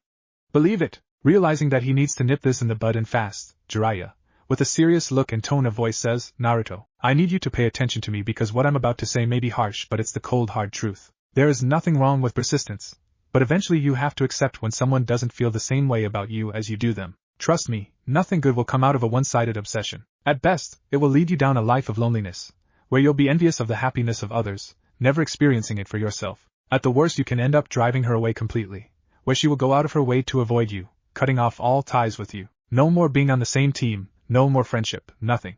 Do you really want to lose her as friend and teammate? Naruto had never even considered that she could get so fed up with him that she'd stop being his friend. He loves her, but he'd rather let her go and keep her as a friend, than hold on so tight that she'd stop being in his life. Sadly he replies, tearing up, no. I don't want to lose Sakura, but I don't know how I'm supposed to stop loving her that way. Jiraiya answers with understanding and compassion, I'm afraid that you may never stop loving her in that way, but you can let her go and be happy that she's happy. To do this you'll have to try finding someone else who returns your feelings, and trust me when I tell you, you'll feel much more love than you've ever felt before. In the moment where your feelings are returned, will you truly understand what love is? Sniffling a little bit Naruto asks, why are you telling me this? Because you need to hear it, and I don't want you to end up like me.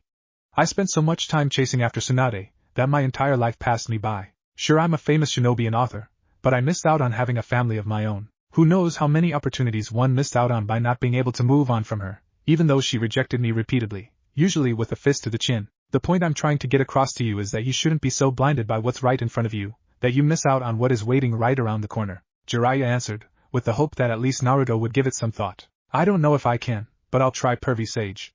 Just, let's not talk about this anymore, please. Naruto choked out. He wasn't expecting for things to get so real all of a sudden.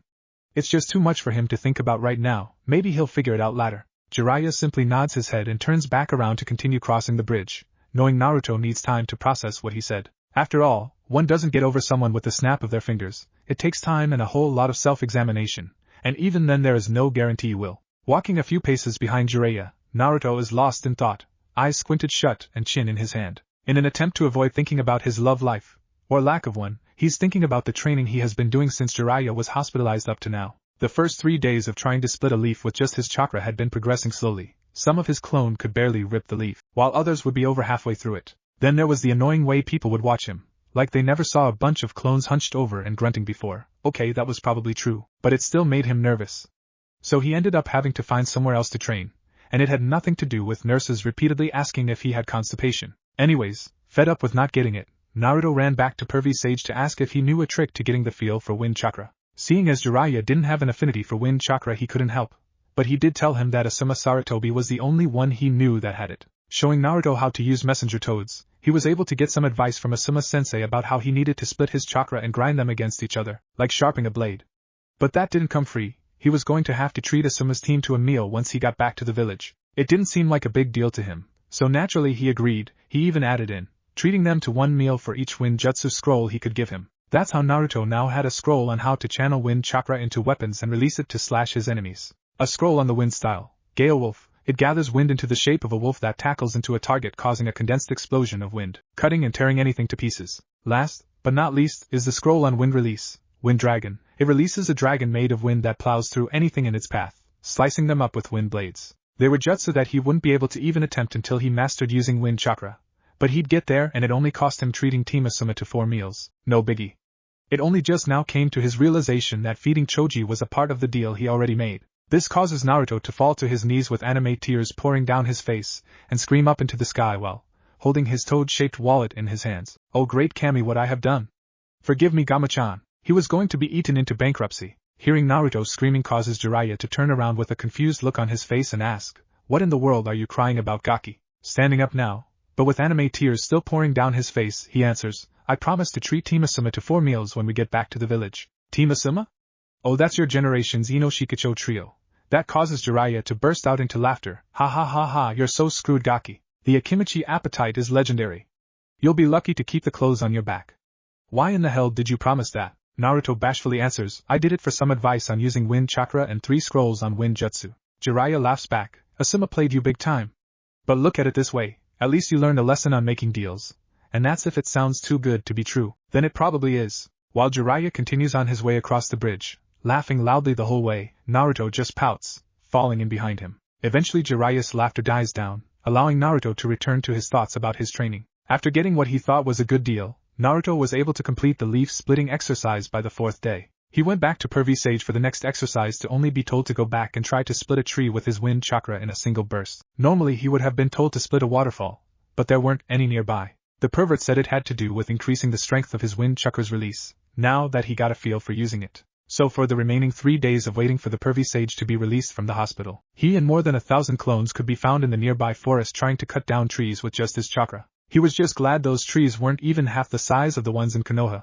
That would have taken him months even with clones to cut through one. By the time they left for Nami, one would find thousands upon thousands of trees cut in varying degrees of slash marks on them, but not a single cut down tree. That didn't mean he was done trying. All along the way he'd send 1,000 clone to find trees and continue, while he'd occasionally spar with Pervy Sage. When Jiraiya said no more kid gloves, he meant it. Naruto was sometimes beaten so bad that Jiraiya would have to carry his unconscious carcass for the rest of the day and he wouldn't wake until the next afternoon. 7 days of that while traveling nearly killed him, but at end of it, just before arriving at the Great Naruto Bridge, he was able to split a tree in a single burst of wind chakra, meaning he could start on learning wind jutsu. He was just starting to practice channeling wind chakra into his kunai, along with 1,000 clones of course, but Jiraiya made him stop as soon as the bridge became visible, saying it would upset the locals and that he could continue once they retrieved the Kubikurabocho. Once they made it across the bridge, Naruto is taken back at how good Nami looks compared to how it used to look. The difference is like night and day. Where there used to be rundown buildings and homeless people crowding the streets, there is now a bustling shopping district filled with patrons and happy children running around. Naruto is interrupted by his stupor by Jiraiya saying, Alright Gaki, you can take in the sights later. Hurry up and take me to Zabu's grave, so we can get his sword and start your training in Kenjutsu. Geez Pervy Sage, I haven't been here in like 2 years and a lot has changed in that time, let me get my bearings. A perturbed Naruto replied. With a deadpan face Jiraiya asks, Don't tell me you forgot where you buried their bodies. No. I just can't exactly remember where it is at the moment. Give me a minute Pervy Sage. A dumbfounded Naruto answers lamely. That answer leads to Jiraiya to gain a few tick marks on his forehead, while he menacingly advances forward, cracking his knuckles, overshadowing him. Here let me help jog your memory. Jiraiya heatedly stated. After a few knocks to his head and several pain-filled screams later, Naruto was able to remember in keen detail where Zabuza and Haku are buried. Unfortunately, the Kubikurabocho was already gone without a trace, leaving Naruto sweating bullets as Jiraiya had a look that could kill, but not the fast drop-dead kind, no, the slowly torment you to death kind. Fortunately for Naruto, Jiraiya was a level-headed person, well whenever it didn't involve beautiful women that is, and was already heading back to town to dig up whatever information they could about Zabuza's blade. As it turned out, there was a rumor saying that the one who knows the location of Zabuza's blade is Tazuna. With that in mind, Naruto leads Pervy Sage to Tazuna's house by leaping through the trees at full speed. Dusk was approaching and they needed to hurry if they wanted to get there before nightfall. Plus he's rather excited to see the old drunker and his family again after all this time. On the way there Naruto spots 2 trees with slash marks going all the way up them. He can't help but remember the heated struggle he went through to catch up to Sasuke in the tree climbing exercise. Just like then, Naruto finds himself struggling to catch up with Sasuke, but also like then, he'll catch up. Then he'll bring him home. He's brought out of his thoughts when he sees Tazuna showing Inari how to properly cut a piece of lumber to size. Landing a few feet in front of them, Naruto yells out, Hey old man, Inari, how are you guys doing? Looking up at the ever-familiar loud mouth, to see Naruto approaching them with a huge grin on his face, Tazuna, with a grin appearing on his face, replies, If it isn't my favorite pipsqueak. It's good to see you. Tazuna is a gray-haired, bespectacled man with a large beard and dark eyes, wearing a sleeveless v-neck shirt with an obi, pants, a pair of sandals, and is carrying a towel around his neck. Inari's face breaks out into equally large grin before yelling out at the same time as his grandfather, Hey Naruto. What's up? He's a kid with spiky black hair and dark-colored eyes, and apparently he's taken up wearing the same clothes as Tazuna. Naruto scowls at the pipsqueak remark. He's still a little sensitive about his height, before yelling back, Yeah, it's good to see you too, you old drunk. Inari man, what have you grown a foot? And now dressing like your gramps. I think I'm offended to not seeing you wear at least a little of my hero orange. This time it's Tazuna's turn to scowl. He doesn't drink as much as he used to, things are much better now and work is pouring in faster than he can handle. While Tazuna scowls, Inari answers, yup. I'm going to be taller than you at this rate, and for your information I have a custom-made orange towel I'll be wearing when I start working jobs with Gramps. Believe it! That reaction brings a smile to Naruto's face, while both Jiraiya and Tazuna just stand there with deadpan faces, hoping Inari will outgrow that habit. Snapping out of his stupor, Tazuna asks, hey brat. Who's the big guy?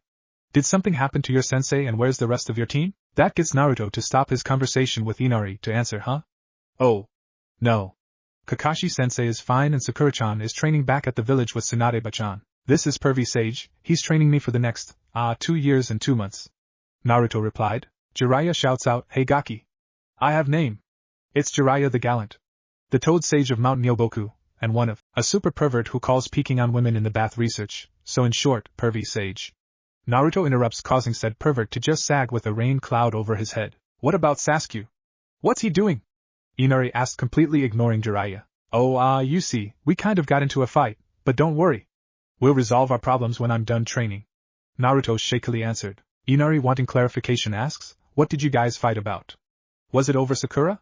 The last part being said playfully, Naruto becomes a bit saddened, while looking down at the ground, unable to look anyone in the eye. He thinks just not of Sasuke's defection, but his failed attempts with Sakura that Jiraiya poked at earlier. Seeing Naruto's downtrodden look, Tazuna says, alright Inari, that's enough of that.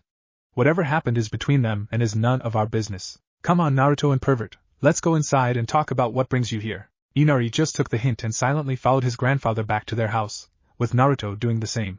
Only Jiraiya was dragging his heels, slightly muttering to himself how no one shows him any respect. After heading inside, they are greeted by Tazuna's daughter, a long blue-haired beauty wearing a short-sleeved pink shirt with the end of the sleeves and collar being red, and a long blue skirt, named Tsunami, who invites Naruto and Jiraiya to join them for their meal.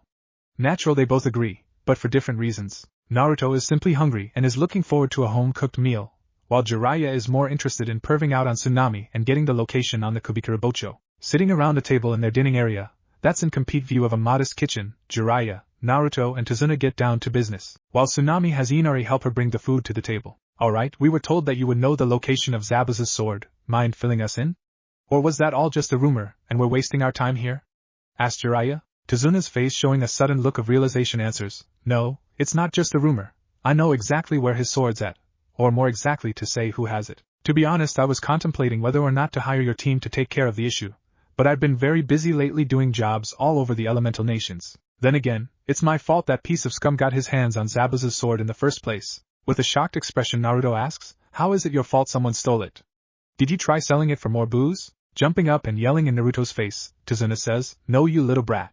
I didn't try selling it for booze you imbecile. I might like the occasional drunk more often than not, but I'm not about to desecrate the grave of the man who killed that little shit Gato just to buy a drink. A bashful Naruto says, sorry, I didn't mean to insult you. I just don't know how it's your fault. Then jumping up himself adds, hey. Don't call me stupid you old fart, only then just realizing what imbecile means. With sparks shooting from their eyes and colliding, looking like a fight was imminent, only to be stopped by Tsunami with a look that only women have, saying keep it up and you'll live to regret it.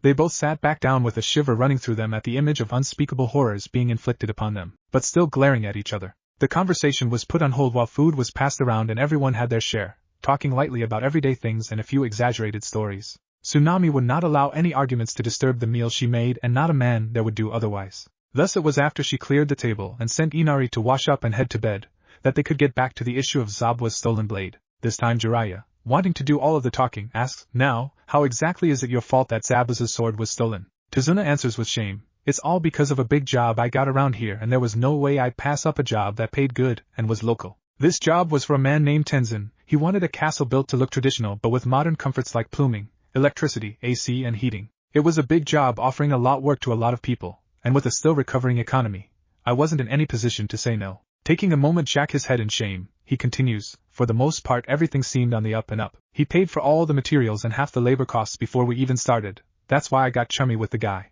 Eventually the story of Gato's rise to power, our pain and suffering that followed, to how he was finally killed came up. When I told him how Zabuza died killing Gato, he quickly asked where he was buried and what happened to his sword. I was a little drunk at the time and I didn't see any harm in it, so I told him. Tazuna tightens his hands as a grim expression crosses his face. It wasn't until after we finished building his castle that Tenzin changed, or more accurately showed his true colors. Swarms of his thugs came and inhabited the area. He had them steal Zabuza's sword and give it to his bodyguard.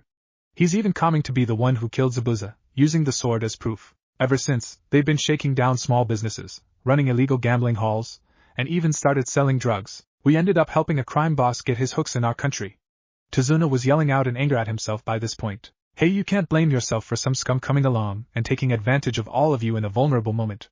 Tenzin is the only one to blame, so stop attacking yourself, Jiraiya sternly said, trying to get him relax. Taking a calming breath, Tazuna replies, you're right, but still, after Gato I should have seen this coming. Don't be so hard on yourself, old man. Besides, we're here and I'll personally kick this Tenzin guy's ass straight out Nami. Believe it, Naruto shouted out while slamming his fist on his puffed out chest. Thank you, Naruto. I just wished we didn't need you to fix our mistakes, Tazuna says with a small smile and tired eyes. Tenzin has kept him worried for a while now, but his crimes are small at the moment, and are only affecting a few small towns, so getting the majority of the people to take action is difficult, not to mention Tenzin bribes local officials to turn a blind eye. In a few years he could end up being as bad as Gato, and that's the last thing he wants to happen, so he'll rely on Naruto again to save them. It's no problem, like the Gaki said, we'll take care of it. Besides, we'll have to take care of this Tenzin guy to get back the Kubikuribocho, so just consider our helping you as a coincidence. Jiraiya stated, then asks, can you show us on a map exactly where his castle is and perhaps its layout? Yes, of course, it's the least I can do. I'll be back with a map and the castle's blueprints, answered Tazuna. It's about mid-afternoon when Naruto is watching hundreds of Tenzin's men riding in on horseback. The night before, after going over the blueprints to make sure there are no secret passageways out of the building and going over the surrounding terrain in case of having to chase down anyone fleeing, Jiraiya went to the castle to frighten Tenzin into calling in all of his men from all over Nami to protect him from Naruto's impending invasion. They agreed to do this so that they can round up his entire crew in one shot. Now Naruto is waiting as the last of his men to make it inside the castle's gates. He'll be going in alone as a way to gauge his progress and give him some more combat experience. To make it harder on him, Jiraiya forbid the use of lethal force, even though Naruto was never planning on killing anyone in the first place, because sometimes he'll be sent on missions that involve capturing your prey alive. Also, he's not allowed to use any of his jutsu. Jiraiya said that relying on jutsu to win a fight is dangerous, for there will be times when you'll not be able to use jutsu, so you'll need to be able to fight and win without them. In short, this is a test of his taijutsu, skills with his ninja tools, and his ability to improvise. Seeing the last horse cross through the gate before it slams shut, locking in place, Naruto begins his assault on the enemy's fortified position. The plan is simple enough. He rigs explosion tags at the gate and rear wall of the castle grounds to split their forces. Then he'll start tearing into their numbers by climbing over one of the undamaged walls, completely unnoticed by the guards, who will be too busy trying to put out fires and planning to counter a fictional pincer maneuver, picking them off one by one with improvised traps. That'll only last for so long before they notice that the explosions were just misdirection and that they're already under attack. When that happens, he'll switch to using kunai and shuriken to disarm/immobilize them, finishing them off with nothing more than his taijutsu. All of that happened in almost a blur, because Naruto took off his leg weights before arriving, making him far too fast for those second-rate thugs to even see. Things would have been very different if there had been even one shinobi amongst them, but Tenzin didn't spring for any idiot. Disappearing and reappearing, Naruto took them all out one by one, not even getting a scratch in the process. After all, compared to his spars with pervy Sage, they might have well been standing still. Throughout the compound, screams of pain and fear can be heard, followed by an orange blur moving about with no resistance, dropping smoke bombs everywhere, removing all visibility that actually causes some of them to take out each other. By the time the smoke cleared, it had become silent and all of Tenzin's men could be found spread out in various states of unconsciousness, battered black and blue, riddled with kunai or shuriken, tied upside down hanging from trees in the castle, all alive but in a lot of pain. Standing in the middle of the carnage is Naruto, completely unharmed, not even breathing hard.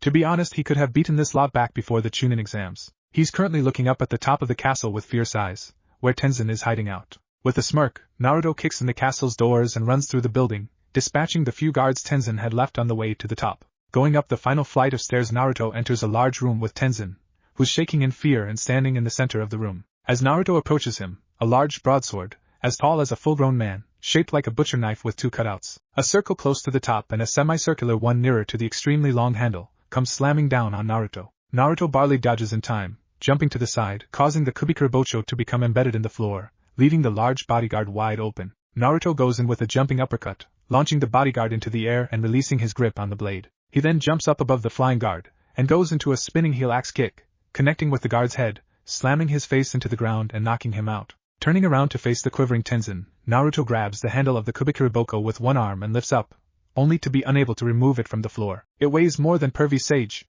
Adjusting his grip with both arms this time, he lifts the blade up and on his right shoulder, only to begin to fall backwards. But he was prepared for that, and quickly shifted his body weight forward to counterbalance the blade's weight, grunting softly. Tenzin can't believe what's happened. A little fucking kid dressed in orange has single-handedly destroyed his entire crew.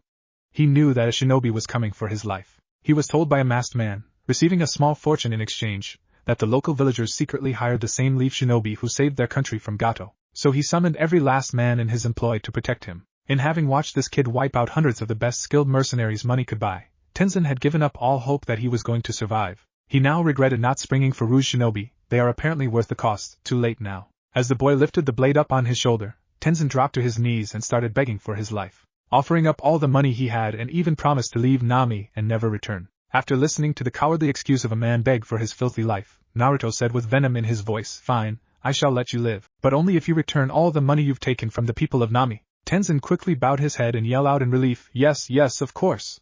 Thank you for your gen." Cutting him off by swinging the Kubikuribocho down a few inches from splitting his head open, Naruto yells out, "I don't want your thanks, scum. I want nothing more than to see you die.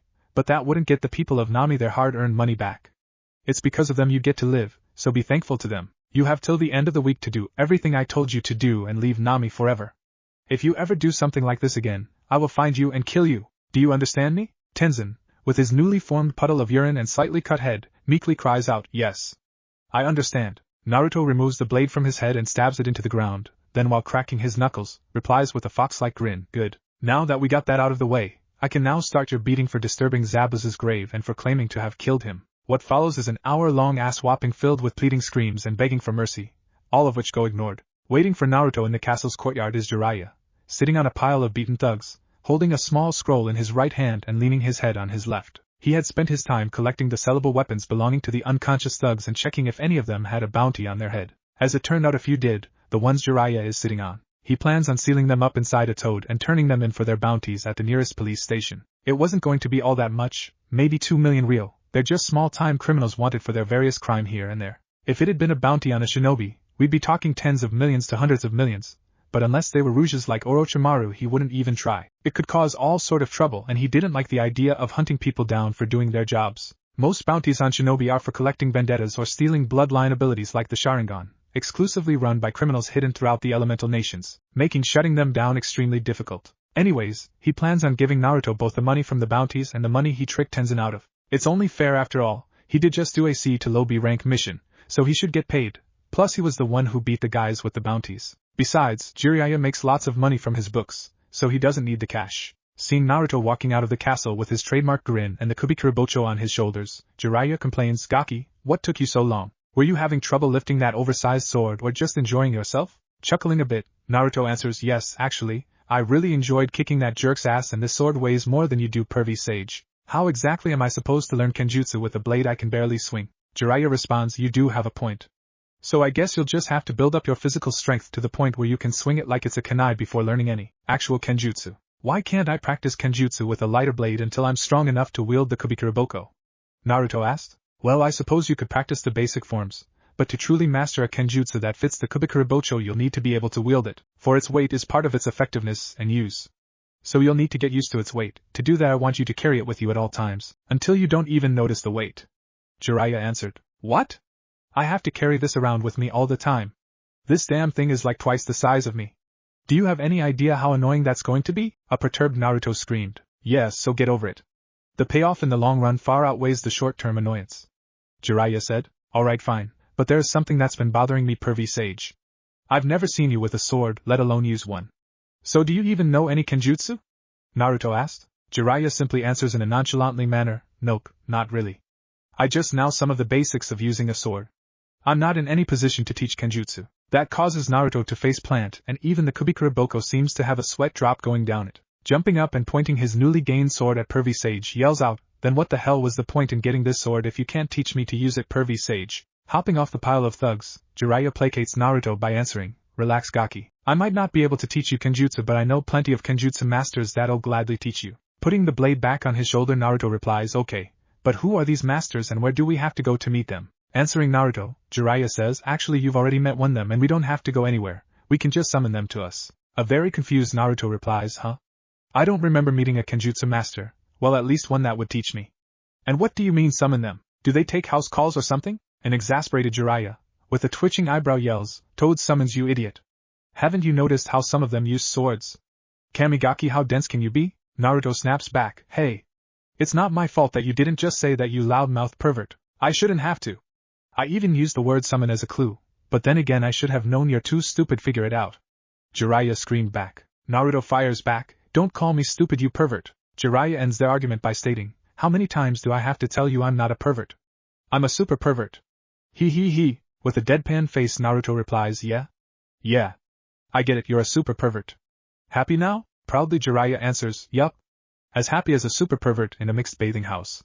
Ha ha ha, laughing loudly to himself in joy. After his laughter dies down, he gets back on point by saying, like I was trying to say earlier, we can just summon one of the toads that have mastered Kenjutsu to teach you, probably one of the smaller ones. We don't want you getting crushed in the process. Naruto just nods his head in agreement. He can imagine the chief toad flattening him with one swing of his building-sized blade. Oh, by the way, here, catch.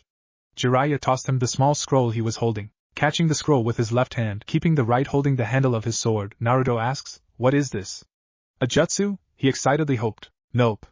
Just 10 million ryo I got off Tenzin for telling him about your attempt on his life. Jiraiya answered with a grin. What? Really? Wow. I won't have to worry about buying ramen for a long time with that much money. Why are you giving this to me? An extremely happy Naruto asks. Well, you did just beat this small army of thugs without using a single jutsu, so let's call it a reward. Though I wouldn't be too attached to that ramen idea if I was you, or did you forget about having to feed an Akimichi 4 times? Jiraiya answered with a twisted sense of humor. Remembering his deal with the Suma, Naruto's head drops with a rain cloud over it, crying about how his stupid deal just cost him his dream of never-ending ramen. Helping to snap Naruto out of his depression, Jiraiya says, relax, you'll get around an extra 2 million by collecting the bounties on these morons, pointing at the pile of thugs he was sitting on earlier. That bit of news gets the rain cloud to disappear and a smile to come across Naruto's face. It might not be as much, but it'll still get him a lot of ramen. Shouting out in joy, he says, come on then, pervy sage. Let's go collect my money already. Running off at full speed, completely forgetting to grab the guys they need to turn in to collect the money, and not even knowing where to go. Jiraiya just seals the thugs up and casually walks out of the compound, knowing eventually Naruto will come back with a sheepish grin admitting he didn't know what to do. 2 weeks have passed since Naruto retrieved the Kubikuribocho and collected all that sweet ryo, and Tenzin left Nami, doing everything he was told to do, never to come back. In a clearing in the woods, near Tazuna's house, 50 clones and the original Naruto are going through basic Kenjutsu forms under the instruction of Gamatana, a small pink elderly toad dressed in a traditional purple hakama, white katajinu, and a katana at her waist. She is the head Kenjutsu instructor on Mount Maboku and only agreed to teach Naruto because she was ordered to by the honored toad sages. The clones are using wood-carved replicas of the Kubikuribocho, while Naruto uses the real one, which leads him to often fall face forward or on his backside, smacking his face into the sword's spine or his head into ground. That causes Gamatana to hit him with her sheath for messing up his forms, and his clones to start laughing at him, ungrateful pricks. On top of his Kenjutsu instruction, he has to do an arduous physical training regimen to increase his strength, plus, about 1,000 clones are divided up and training on various jutsu and skills. The most boring one is calligraphy, but Pervy Sage said it's vital that he masters it before he starts learning sealing jutsu. At the end of the day he is covered in dirt, blood, and bruises being dragged into Tazuna's home by Jiraiya because he still passes out when his clones disperse. He'll wake up a few hours later and wash up for dinner made by Tsunami. They've let both Jiraiya and Naruto stay at their house while they're in Nami, as thanks for getting rid of Tenzin and his crew. The time with Tazuna's family has been like a dream for Naruto. It's how he imagined having a family would be like. A crazy uncle that annoys him to no end, but you can't help but like anyways.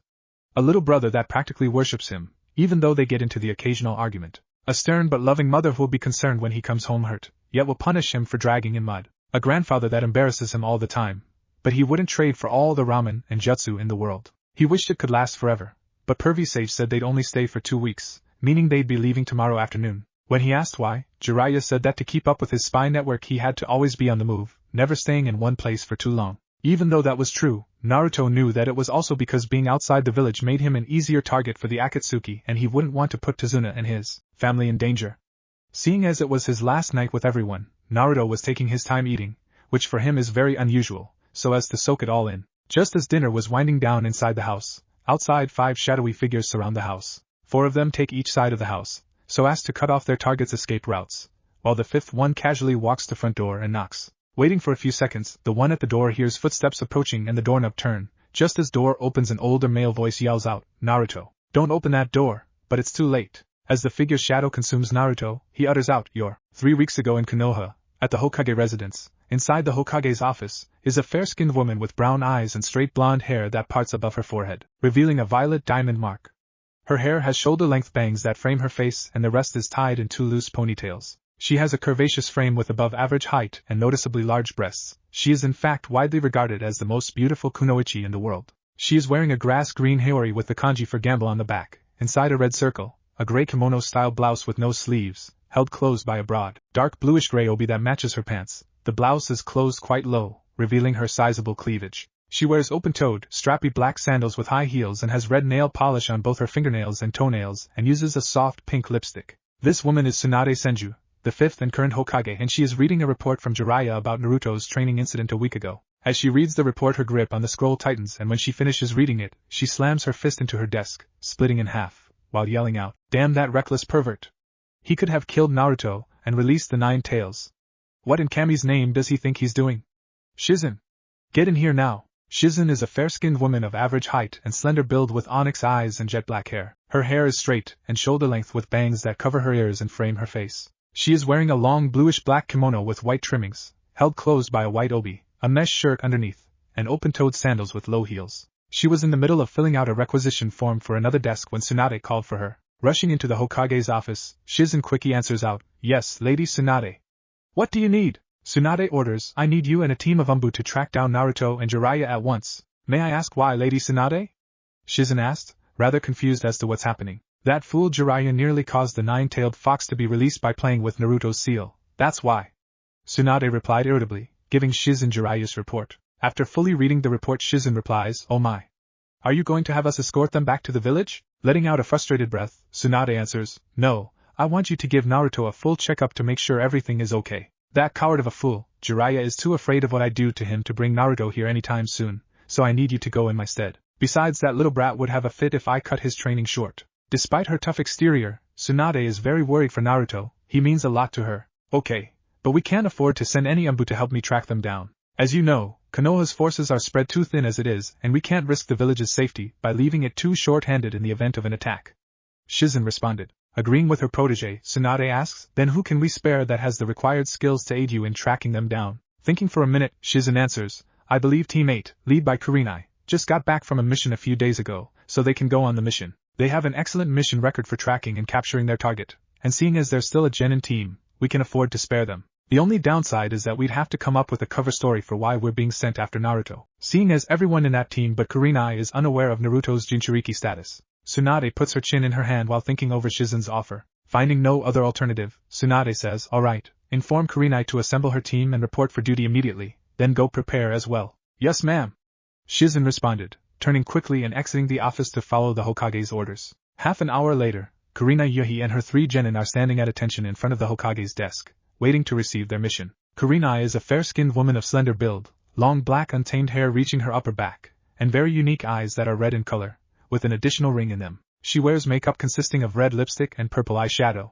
Her outfit consists of a red mesh armor blouse with only the right sleeve visible. This very broad material which resembles bandages with a pattern on it similar to those of rose thorns. Her hands and upper thighs are also wrapped in bandages, and she wears the Konoha forehead protector and regular shinobi sandals. Standing in front of Kurenai on the right is Kiba Inuzuka. He's a 13-year-old boy with several physical animalistic traits like most of his clan. He has messy brown hair, sharp black eyes with vertical slit-like pupils, pronounced canine teeth, and nails that he can change into claws. He also has the distinctive red fang markings of the Inuzuka clan on his cheeks. His attire consists of dark grayish pants reaching to his calves and a gray, hooded fur-lined coat, with the hood placed on his head, over a plate of armor and fishnet undershirt, with a blue forehead protector and blue sandals. Inside his jacket is his Nindog Akameru, a small puppy with white fur, resembling a Great Pyrenees, squinted eyes appearing closed, a brown nose, as well as brown patches on his ears and a brown outline around his mouth, and the fur on top of his head is styled to somewhat resemble a mohawk. Standing on Kiba's left, right in front of Kurenai,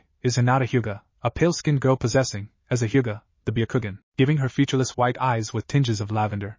She has short Heim-style dark blue hair, kept just above her forehead with chin-length strands framing her face. She's wearing a cream-colored hooded jacket with a fire symbol on the upper sleeves and fur around the cuffs and hem, navy blue pants, and keeps her forehead protector around her neck. Standing on Hinata's left is Shino Abirame, a fair-skinned boy and tallest member of his graduating class, has dark, bushy, brown hair and dark round glasses obscuring his eyes.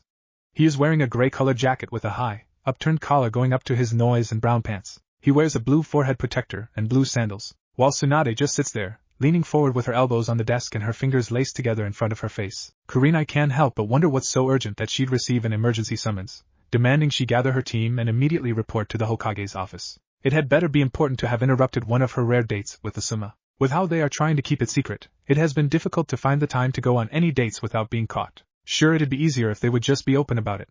But right now she just wants it to be between the two of them, and not some rumor-filled gossip being spread all over Konoha. You'd think that in a village full of shinobi people would be more closeted.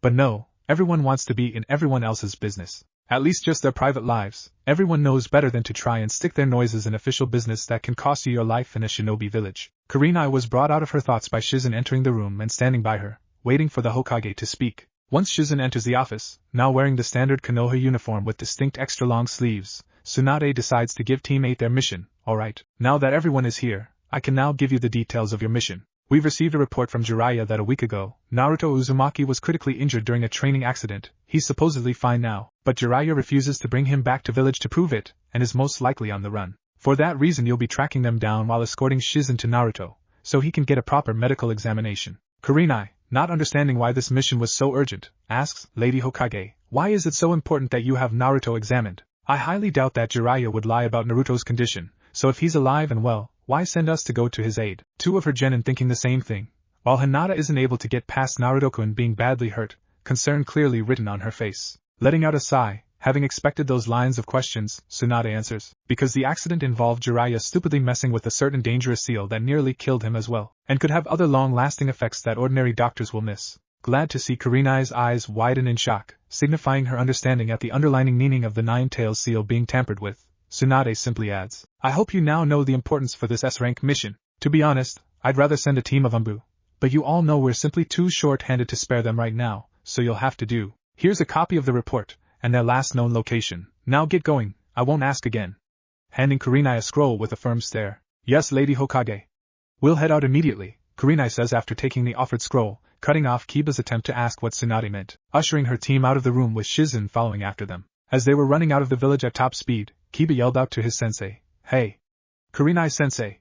What was all that about? What kind of seal could be so dangerous that we're suddenly rushing off on our first S-rank mission? Akamaru barking in agreement with his master, Shino merely nodding his head, and Hinata looking at Kurenai with a mixture of determination and concern. Determined to go help the boy she loves and concerned with his safety. Having to carefully script her words so as to not give away Naruto's secret, Kurenai takes a minute to answer. What you all need to understand is that sealing jutsu is an obscure art, and can be very dangerous, and for a master of the art to nearly kill himself messing with one, then Naruto must be in even worse shape than Lord Jiraiya. I honestly can't figure out what Lord Jiraiya was thinking in training Naruto with such a seal. I'm surprised he isn't dead or worse. Hinata is the one to speak up now, in a frightened tone, Dita dead. Naruto-kun Kosi could be dead? No, Hinata. If he was dead your team wouldn't be on this mission.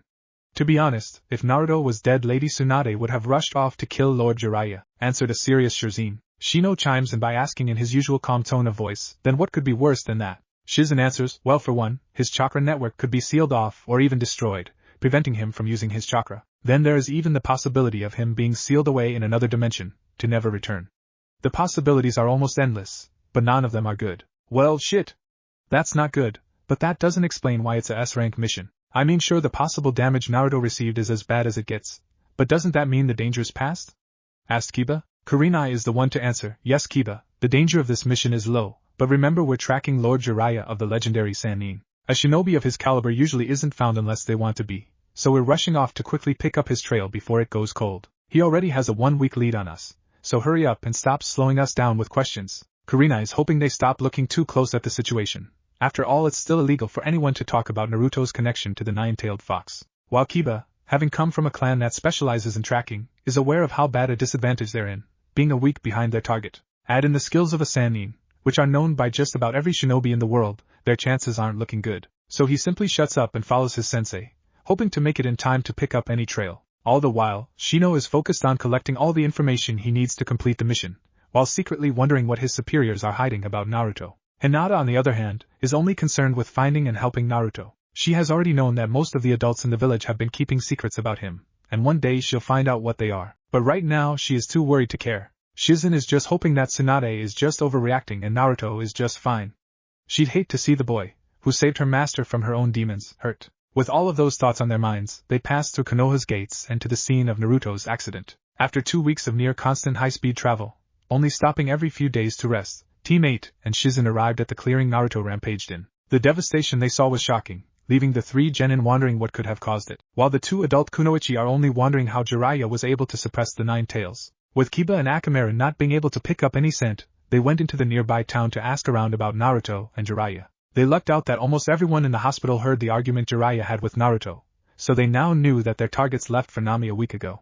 Arriving at the Great Naruto Bridge leading into Nami, a week later, they had to listen to Kiba bitch about how Naruto already had shit named after him. Fortunately, it was easy to get information on Naruto once they got into Nami. Apparently Naruto had destroyed a local crime organization 2 weeks ago, freeing several small towns from their rule. Not to mention how Team 7 had saved all of Nami from Gato 2 years ago. That continued to piss off Kiba as Naruto was constantly being referred to as Nami's hero. While that brings a blush to Hinata's face, she was happy that there are people who really admire Naruto, like she does, and a little jealous that some of the girls there are openly crushing on him. What right did they have to her Naruto-kun? They weren't there when he was alone, hurting, crying out for people to just recognize him. She was the one who. That's when she realizes that she wasn't there for him either, just watching him suffer and persevere on his own, never reaching out to ease his pain. The way she saw it, she was worse than them. They didn't know, but she did and still did nothing to help him. All because of her own cowardice. Sure, she could hide behind the fact that he was in love with Sakura, but she still could have been a friend for him back when he had none. She can't even hide behind her parents, saying that they told her to stay away from him. Her mother was dead and her father stopped caring what she did after he chose Hanabi to be his heir. After thinking about all of that, Hinata decides that the only way to make it right is to tell Naruto everything and hope he forgives her, and maybe be willing to at least still be friends. Having got the location for Tazuna's house, where they heard Naruto was staying, they got there by nightfall, scouting out the area, making sure that they're not walking into a trap. This is where they decided to split up and surround the house, while Shirzine approached by the front and knocked on the door, just in case Jiraiya tires to flee with Naruto. After answering the door, missing Jiraiya's warning, Naruto sees Shizen standing there with a smile on her face, and utters out in surprise, "You're Shizen-chan," happily yelling out, "What are you doing here? It's so good to see you." Glad to see Naruto fine, though slightly bruised, Shizen joyously answers, "To see you of course. After Lady Tsunade got Jiraiya's report, she sent me after you to give you a full medical checkup." Jiraiya interrupts, "Yeah, then who exactly are the 4 shinobi surrounding this house?" Suspicion clearly heard in his voice. "Their teammate. They helped me track you down, Lord Jiraiya. After all, you were fast to flee and adamant about not bringing Naruto in to be examined after your guy's accident," Shizen said with a sweet voice that was full of scorn. Jiraiya lamely explains, well you see, we had to go get this legendary sword and ran into a crime boss and..." Naruto interrupts by yelling out, "You're just making excuses, pervy sage. You're just scared that Tsunade-bachan would punch you into a coma. Shut up, Gaki. You've never been punched by her at full force. That shit hurts and I'm not in the mood to nearly die twice by her fists." Jiraiya yelled/cried out. Naruto asked, "Twice? What, did she catch you peeking on her in the bath or something?" Jiraiya could only look away with a blush while nervously scratching his cheek. That leads to Naruto saying with a deadpan face, "You did? Didn't you? You massively stupid, super pervert." Jiraiya snaps back, "Yeah. Well, it was totally worth it." Nobody in the house could say anything in response to that very stupid statement, so they had no other choice but to pretend it never happened. Moving on, Shizen called teammate to come out and head inside, after getting Tsunami's permission of course. Naruto greets all of his friends and introduces them to Tazuna, Inari, and Tsunami. While pleasantries are exchanged between Team 8 and Tazuna's family, Shizen prepares a room to give Naruto his medical examination. Jiraiya walks up to Shizen to talk to her in private, asking, "Shizen, be honest. Tell me, how pissed off is Tsunade?" Without turning around from her prep work, she answers, "Well, for starters, she snapped her desk in half after reading your report. Then she called me into her office, wanting to send a squad of Umbu after you, but couldn't afford to spare them, so had to settle for a team of genin. If I was her, I'd punch you as hard as I could and would never stop hitting you." A little heat entering her voice. "It seems that Tsunadeheim isn't the only one who's angry with me," Jiraiya responded. With fire in her eyes, Shizen quickly turns around and says with barely contained fury, "Of course I'm angry with you. What in the name of Kami went through your head when you thought about loosening his seal? It was barely even 3 months into his training, and you thought he was ready to do what only 4 others in the history of the shinobi world did. You could have killed him and released the 9-tailed fox on the world. Do you know how many people would have died if that happened? What's wrong with you?" With every passing moment, Jiraiya felt smaller and smaller, just standing there and taking it until Shizen got it all off her chest. When she was done, breathing heavily, her frustration diminished, did Jiraiya finally answer her with regret in his voice, "You're right. I tried speeding through his training and jumping ahead to a place Naruto is in no way ready to go. I promise that I won't even consider touching his seal again, unless it's to tighten it up. The only one who will know when Naruto is ready is Naruto. I'll focus on training him right. That's why we're here actually. He's learning kenjutsu like his mother. I even having him learn elemental jutsu and calligraphy, so he can get into sealing jutsu. It's good to hear that you learned your lesson and you seem remorseful, but you'll still get a beating when you see Lady Tsunade. Shizen replied. Damn. I have it coming to me, so I'll just have to take it like a man and hope she shows me some mercy. Jiraiya dreadfully responded. So, Naruto knows about his parents. Did he take it well? Shizen asked while returning to her work. Yeah, he knows about them and took it kind of hard, but he jumped back fast and now even demands I teach him their jutsu. I guess he hopes that it will help him feel closer to them. Jiraiya answered with a little laugh. That brought a smile to her face before she tells Jiraiya, alright, I'm finished here. You can send in Naruto for his checkup. Jiraiya just nods his head and leaves to get Naruto for Shizen, only to find Naruto missing. Apparently while he was talking to Shizen, Naruto went outside with Hinata to talk about something in private. A perverted thought entered his mind, not that shocking really, so he thinks about peeking in on them, only to be stopped by stern looks on Kurenai's and Tsunami's faces. It's a kind of look that says we'll kill you if you even try. Surrendering, he just takes a seat and waits for Naruto to return by ogling the two beauties in front of him, leading said beauties to give him a new set of killer stares. Having noticed Hinata's more withdrawn behavior, Naruto asked her what was wrong. With a blush on her face and what looked like shame in her eyes, she asked him if they could talk in private. Which is why he now finds himself in the woods at night with an awkward Hinata, the moonlight shining down on them. After a few minutes of awkward silence, Naruto asks, Hinata, wasn't there something you want to talk to me about? Being startled, Hinata stutters out, no, I am have tt to app apologize to Yu. She's having to force herself to get her words out. An overpowering fear of her crush hating her is gripping her heart, but she can't falter now, she needs to get this out or she'll never be worthy enough for him. Confused, Naruto asks, apologize? What for Hinata? Taking a deep breath to steel her nerves, Hinata clarifies, I've watched and admired you for years. Ever since you saved me from those 3 bullies our first year at the academy. I've gained immeasurable strength from watching you repeatedly get back up from your failures. A proud failure who never gave up. It's where I got my nindo from. Everyone in my life either called me a failure or treated me like I was made of glass. Even my own father wrote me off as useless. But you were the first person who believed in me. Yet all I could do for you while you suffered alone was to just watch you from the shadows, never reaching out to you to ease your pain. I was a coward not worthy of loving you.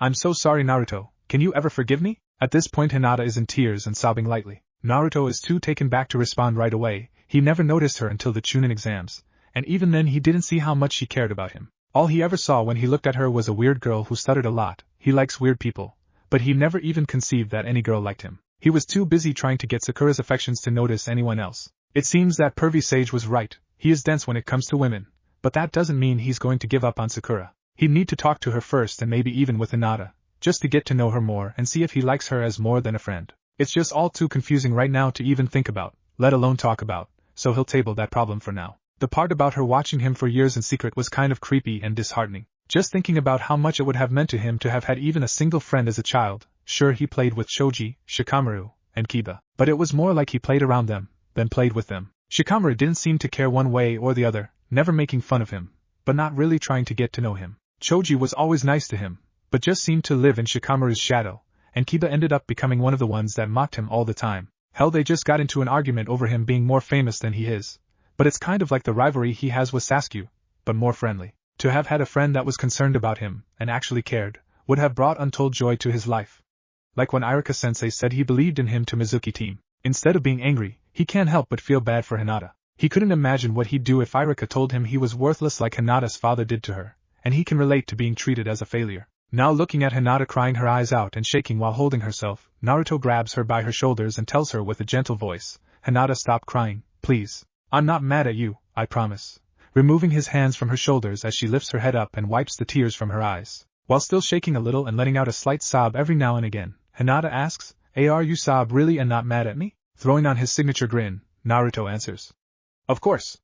I wouldn't have said so if I didn't mean it. I mean, sure, it would have been amazing to have had a friend growing up. But I can also see why you're so shy. With your own father saying that you're useless, you probably didn't have any confidence back then. Plus, I'll admit that I kind of forgot about the whole rescuing thing, chuckling embarrassedly while scratching the back of his head. That brings a small smile and a blush to her face as she says, Ano, thank you Naruto-kun, but I still could have done more for you. Hey! Stop that! It's all in the past now, Hinata. Let's just focus on moving forward. Naruto said. Having stopped crying, Hinata responds with a full smile, Okay Naruto-kun, I'll let it go for you. Good. I'd like to talk to you some more to become better friends, but that's going too hard with me on the road training and you back in Konoha," Naruto said. Hinata offers, "What about we exchange letters?" Absolutely ecstatic that Naruto is taking an interest in her, even if it's only as friend. "Oh yeah. Hinata, you're a genius. We can exchange letters to each other by messenger toads," Naruto happily declared. Then added, "I could keep in touch with everybody, even Sakura-chan." At hearing Naruto talk about writing Sakura as well, Hinata's joy fell a little, but she wasn't going to give up either. Unlike her, Sakura and most other girls in their age group had crushes on Sasuke, so she had better odds in her favor. Before either one of them can keep up their conversation, Shizen yells out, "Come on back inside, Naruto. It's time for your checkup." Gulping, Naruto slowly heads inside, dragging his feet as he goes. After all, he hates being poked and prodded by doctors. Hinata stifles a chuckle at Naruto's antics. He's not afraid of fighting demon shinobi and monsters, but is scared of doctors.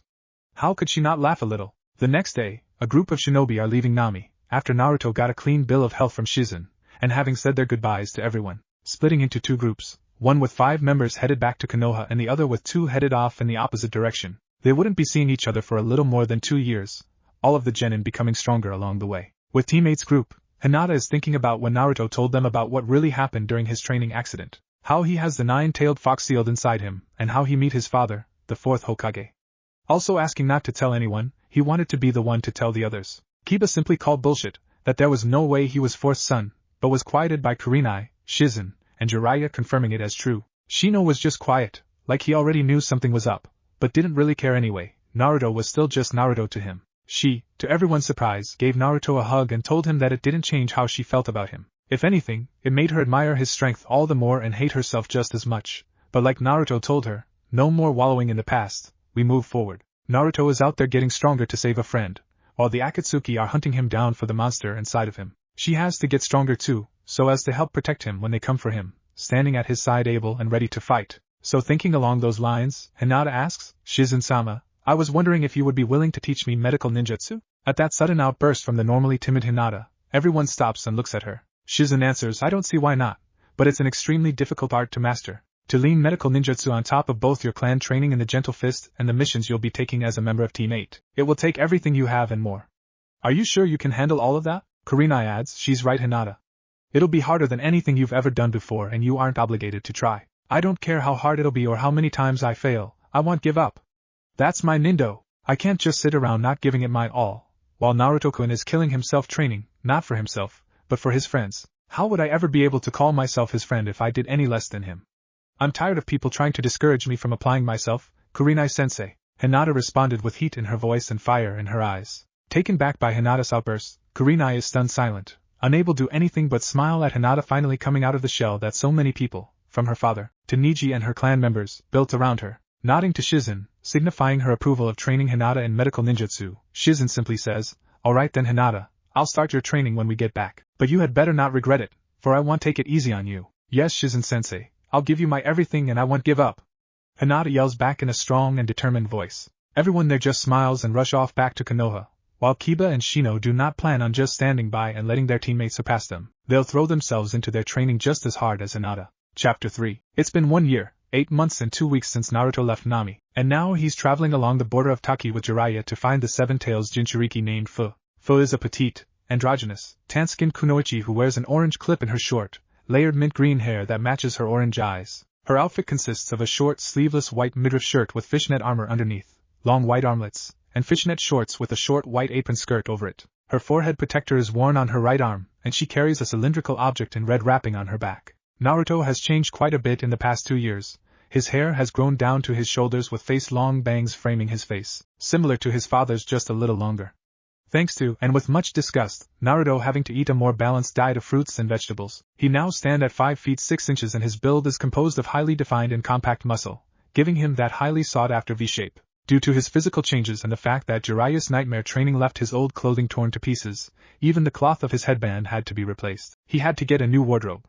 What he wears now is a more form-fitting version of his original outfit, with mesh armor underneath, while retaining the swirls and orange pants. The blue pieces of his outfit change to black and his forehead protector is also longer, the ends going to the middle of his shoulder blades. The most noticeable change to his outfit are the 2 black 6-scroll holders, with the Uzumaki clan symbol on the front of them, strapped from the front of his pants, going along the sides of his upper thighs, ending around the back, connecting above his butt cheeks. In those holsters are 6 scrolls each, The ones on his right are used for holding jutsu, weapons, and sealing arrays that can capture objects, and jutsu. The ones on his left are blank, in the event of having to make custom seals for various problems. The holders were a gift from Pervy Sage, given to him upon completing his advanced sealing jutsu training. He's only recently started making headway in master sealing jutsu training. The training Naruto went through nearly killed him.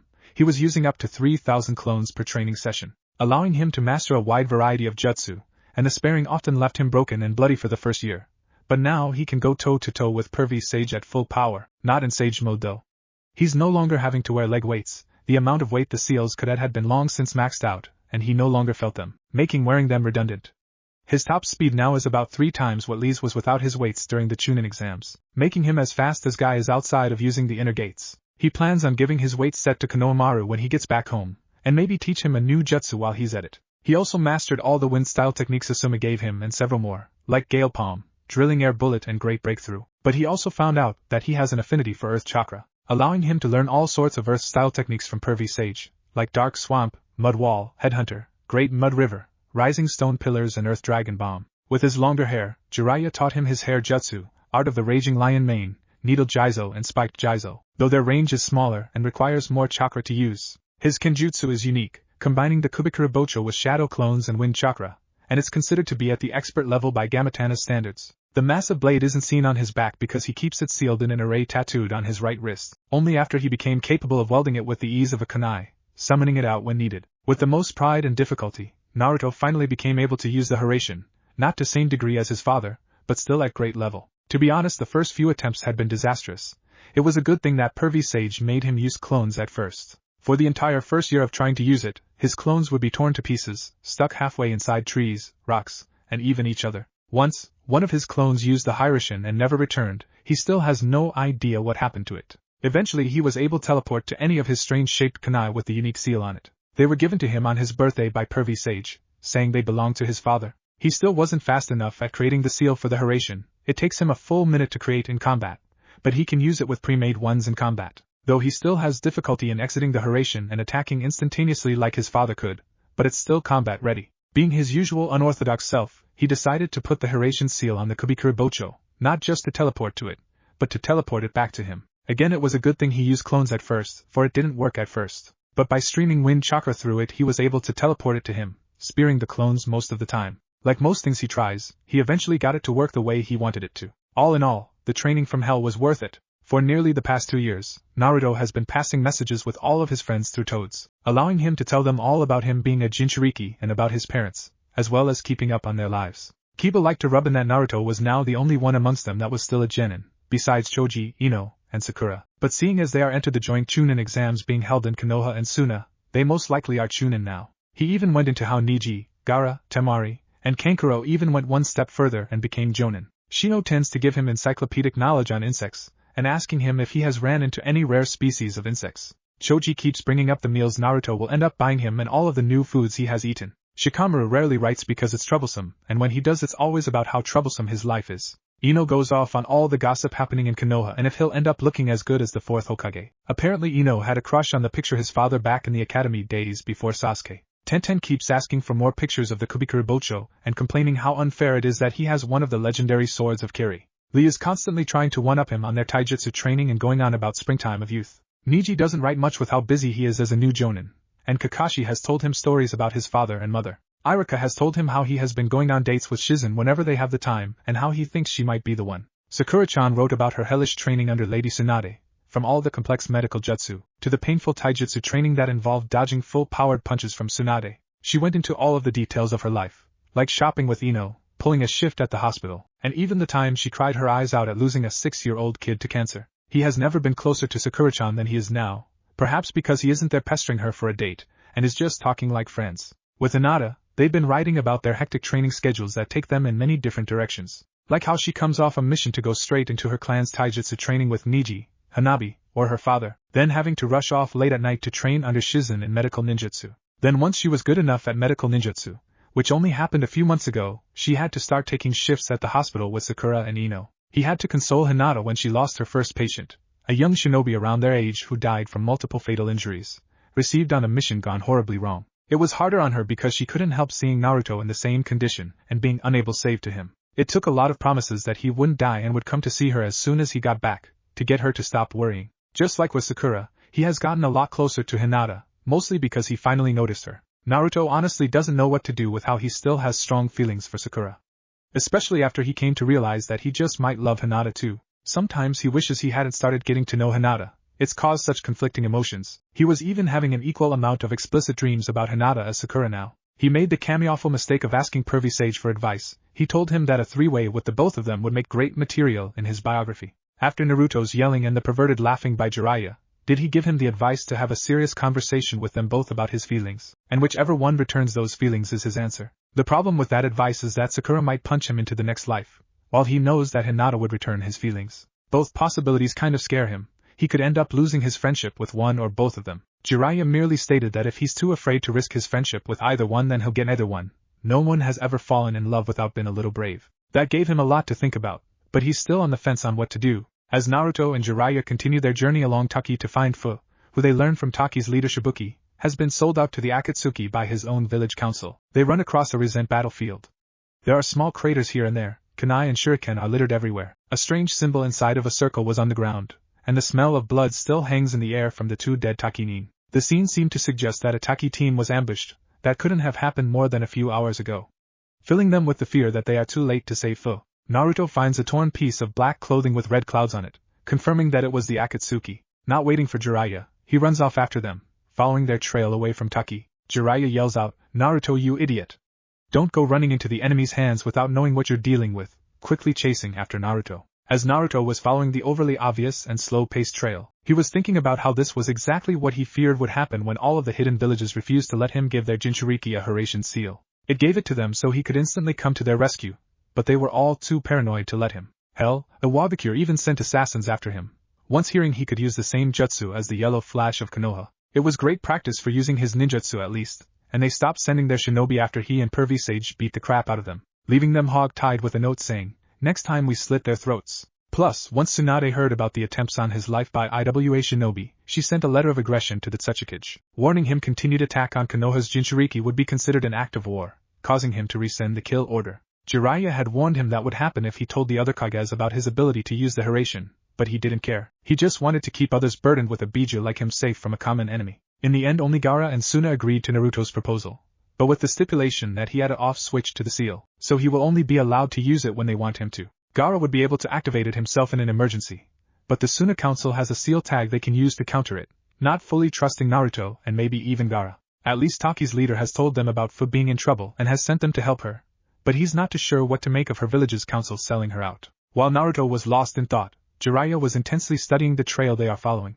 It's too slow-paced and without any traces of them trying to cover their tracks. There is a very clear trail of blood and their footprints are almost perfectly visible, as if the two sets of footprints were walking. If they had really stolen Taki's Jinchuriki, then they'd be moving away from Taki at a much faster rate. Then there was the battlefield only showing signs of 1 vs 2, and there is no way any village would let their Jinchuriki get that close to the border without a protective detail. The only options that would lead to these events would be 1. Her team was caught off guard and killed, leaving her to fend for herself. 2. She was caught by the Akatsuki while sneaking out of her village with the other two chasing after her. Lastly, she was handed to the Akatsuki by her village as an exchange, sacrificing her and her team. The last one tends to make the most sense, unfortunately. It's the only way to explain why even after getting into a heated battle with their target and killing 2 Takinin, they're just leaving in a casual manner. Meaning they are not expecting anyone to come after her. Plus, with the secretive way Shibuki passed along that message with a sealed scroll for Fu, there can be no other option. There is no way in hell he'll hand her back to Taki, if they can save her in time from what he believes they are doing to her, extracting her Biju. Having caught up with Naruto, Jiraiya says, "Naruto, we need to hurry, but not so fast that we end up getting caught in a trap. Now slow down and listen to me." Naruto snaps back, "We don't have time to slow down. If we don't hurry, this Fu girl will die." Naruto remembered the names of the Jinchuriki Jiraiya knew, Fu, Gaara, and Killer Bee from Kumo. Also what Pervy Sage thinks the Akatsuki will do to the Jinchuriki once they have them, being told that extracting a Biju is lethal to the host. Jiraiya responds, "Yes, but the time it takes to extract a Biju can take days. We're not only lucky that we found their battle site still fresh, but that they are moving slowly, not expecting anyone to rescue their hostage. So we can get the jump on them before they can finish or even start." Confused, Naruto asks, "Why wouldn't they expect a rescue team from Taki?" Jiraiya answers, fearing how angry Naruto will get, "That's because I believe that Taki handed her over to the Akatsuki in exchange for either their village's safety, or a large amount of money and future protection from them." I can't be really sure until I put out some feelers. But that's the only way I can make any sense of this situation. What? What kind of cowardly assholes would sacrifice one of their own like that? Is it just okay because she's a Jinchuriki and her life just doesn't mean as much? The fucking bastard-ass pieces of shit. Naruto roared out in pure fury. Look Naruto, I said I can't prove it yet, but if it's true then we'll take her to Konoha, away from both the Akatsuki and Taki. Jiraiya said, trying to reel in Naruto's anger. But won't that cause problems for us if Taki demands we return her to them? Naruto asked, still angry but more controlled. Only if they didn't sell her out to the Akatsuki. If they did, they lost all claim to her, and we have no responsibility in returning her to them. In the end it'll be up to her. This all pointless if we fail to save her, so let's table this discussion until then. Jiraiya answered. Refocusing on saving Fu, Naruto pushes his anger aside and falls into pace with Jiraiya. Unnoticed by the both of them, half a plant-looking man is watching them follow his team member's trail, sending the image to his other half inside a cave standing on one of the ghetto statue's fingers aiding in sealing the 7 tails. Just like 6 of the others, he's only there in a simmering holographic state, with only 2 of them actually being there. Speaking up, the plant man says in a dark and chilling voice, it seems Haiden and Kakuzu were followed here. Kakuzu calmly asks, really? I thought Taki took our deal to hand over their Jinchuriki in exchange for us not destroying them. Have they betrayed us? Haiden yells out, if they did then Lord Jashin will bathe in their blood. The shimmering image with purple eyes that has a ripple pattern spread over them, asks, Zetsu, who are the interlopers? The now identified Zetsu answers, the 9 tails Jinchuriki and Jiraiya of the Sannin. Well shit. The 9 tails isn't a problem, but the likes of Jiraiya is a big problem. Replied a tall spiky-haired image with a large wrap sword on his back said, that's a problem alright. We've only just started sealing the 7 tails and it'll take at least 3 days to finish. The most we can stall with a barrier and sending someone out there with that jutsu is maybe a day and a half at the most. The apparent leader with the weird eyes said, it's all Haiden's fault with his overly long ritual. Kakuzu states, how many times must I tell you that Jashin's rituals can't be skipped? To do so is blasphemy, and for all we know it's your fault, snaps back Haiden. Perhaps you're both just incompetent fools.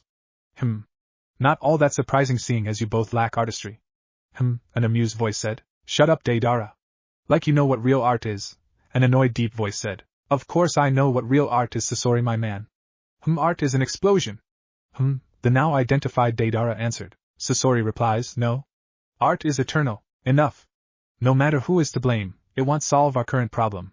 Their leader commands. Zetsu offers up, perhaps we can try using your Rinnegan to split the 7 tails chakra in yin and yang, taking only the yin half. It'd be twice as fast and it'll allow us to have a complete version of the 7 tails. It's what the 4th Hokage did with the 9 tails, so it should work. Their leader asks, won't it cause us problems if we only have half of the 7 tails? Zetsu answers, no, the 9 tails has shown to have its full power when it was nearly released about 2 years ago. So as long as it's a complete version of the 7 tails it should gain its full strength in time. Then if we kill its current host the other half should reform sometime with the half we sealed inside the ghetto statue. After a moment of silent contemplation, the leader responds, alright, I'll split the 7 tails chakra into yin and yang, then we'll focus on pulling out the yin half. That should only take about a day and a half, giving us enough time to extract the 7 tails. Then once we're done, Haiden and Kakuzu will kill its Jinchuriki and escape. If you find the opportunity to capture the 9 tails in the process, then do, but don't try fighting Jiraiya. You'll not be able to win so soon after having sealed the bijou. Kakuzu responds, fine, but who should we send to stall our guests? The other half of Zetsu, in a lighter tone than its darker half suggests, Kisame should go, seeing as he has the most chakra amongst us. Sure sounds like it'll be fun. Plus I owe that old sage for nearly killing me with a wall of flesh. Kisame answered, fine. Now go and buy as much time as you can. Their leader orders while his eyes glow and he goes through a series of hand signs, causing Fu to shake violently. Before the chakra leaving her mouth into the ghetto's mouth changes to a darker color, but leaving at a faster rate. It takes Jiraiya and Naruto half a day of follow the tracks, moving slowly on the off chance it's a trap, before being suddenly attacked by exploding water sharks, forcing Naruto and Jiraiya to slit up. As Jiraiya is still dodging water sharks, Naruto is surprised by a large wrapped blade coming out of the ground like a shark's fin behind him, threatening to slam into him. Quickly he turns around while unsealing the Kubikaribcho from his wrist, grabbing his blade and tightening his stance, he blocks the incoming slash. As he's being pushed back by his larger opponent, he grips the ground with his chakra and starts putting all of his strength into his arms, bringing them both to a stop, swords still clashing, and gets a good look at who's attacking him. A pale blue-skinned man with 6 black markings on his face that appear to be gills, and razor-sharp teeth. He's wearing the Akatsuki black robe with red cloud markings all over it, and a headband with the Kiri symbol that has a scratch going through it. Naruto squints his eyes in thought for a moment, before yelling out, hey! You're that fish guy that was traveling with Itachi? Kisame gets a tick mark on his head as he puts more force into his blade and responds, yeah, and you're that little 9 tails brat who had to be saved from me. The added force from Kisame has Naruto jump back and release a new attack of his, by channeling massive amounts of wind chakra along the edge of his sword. Then compressing it, he releases it with a downward swing of the Kubikuribocho into a large crescent wind slash. As his wind slash tears through the ground, heading straight for Kisame, Naruto yells out, "Yeah. That was then. And now I can kick your ass all on my own." In response to Naruto's impressive attack, Kisame merely laughs while slashing through Naruto's slash, completely destroying it, says, "Really? If that's all you got, then you might want to go get that Toad Sage to help you, otherwise it'll be your ass getting shredded by my Samahata." Shocked that one of his strongest Kenjutsu techniques was batted away like it was nothing, Naruto looks closer at Samahata, to see it moving under its wrapping, making chewing noises. Then he remembers that it eats chakra, so all chakra-based attacks are useless against him.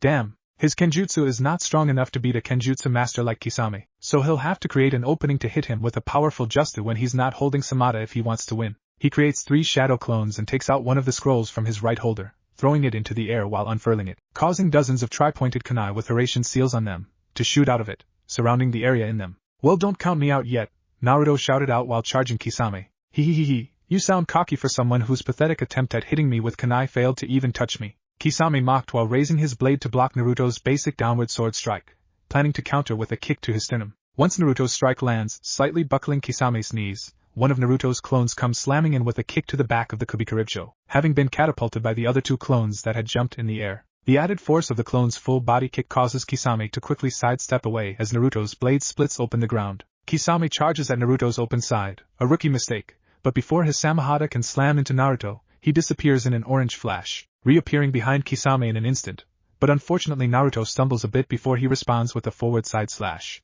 only to be batted away by Kisame, who only had time to react due to Naruto's stumble. But before Kisame can re-engage, Naruto teleports again in an orange flash. For the next few minutes, all that can be seen is a series of orange flashes and Kisame blocking, batting away or counter-attacking Naruto's random attacks, having now figured out that the kunai around him are anchor points for Naruto's Horatian, which is surprising that the kid can use it in the first place. Despite his obvious flaw in using it, Kisame makes a made dash out of the field of kunai, only he is stopped by Naruto appearing in front of him with another downward slice, but this time it's coated in wind chakra, forcing him to block it with his Samahata, devouring the dangerous chakra.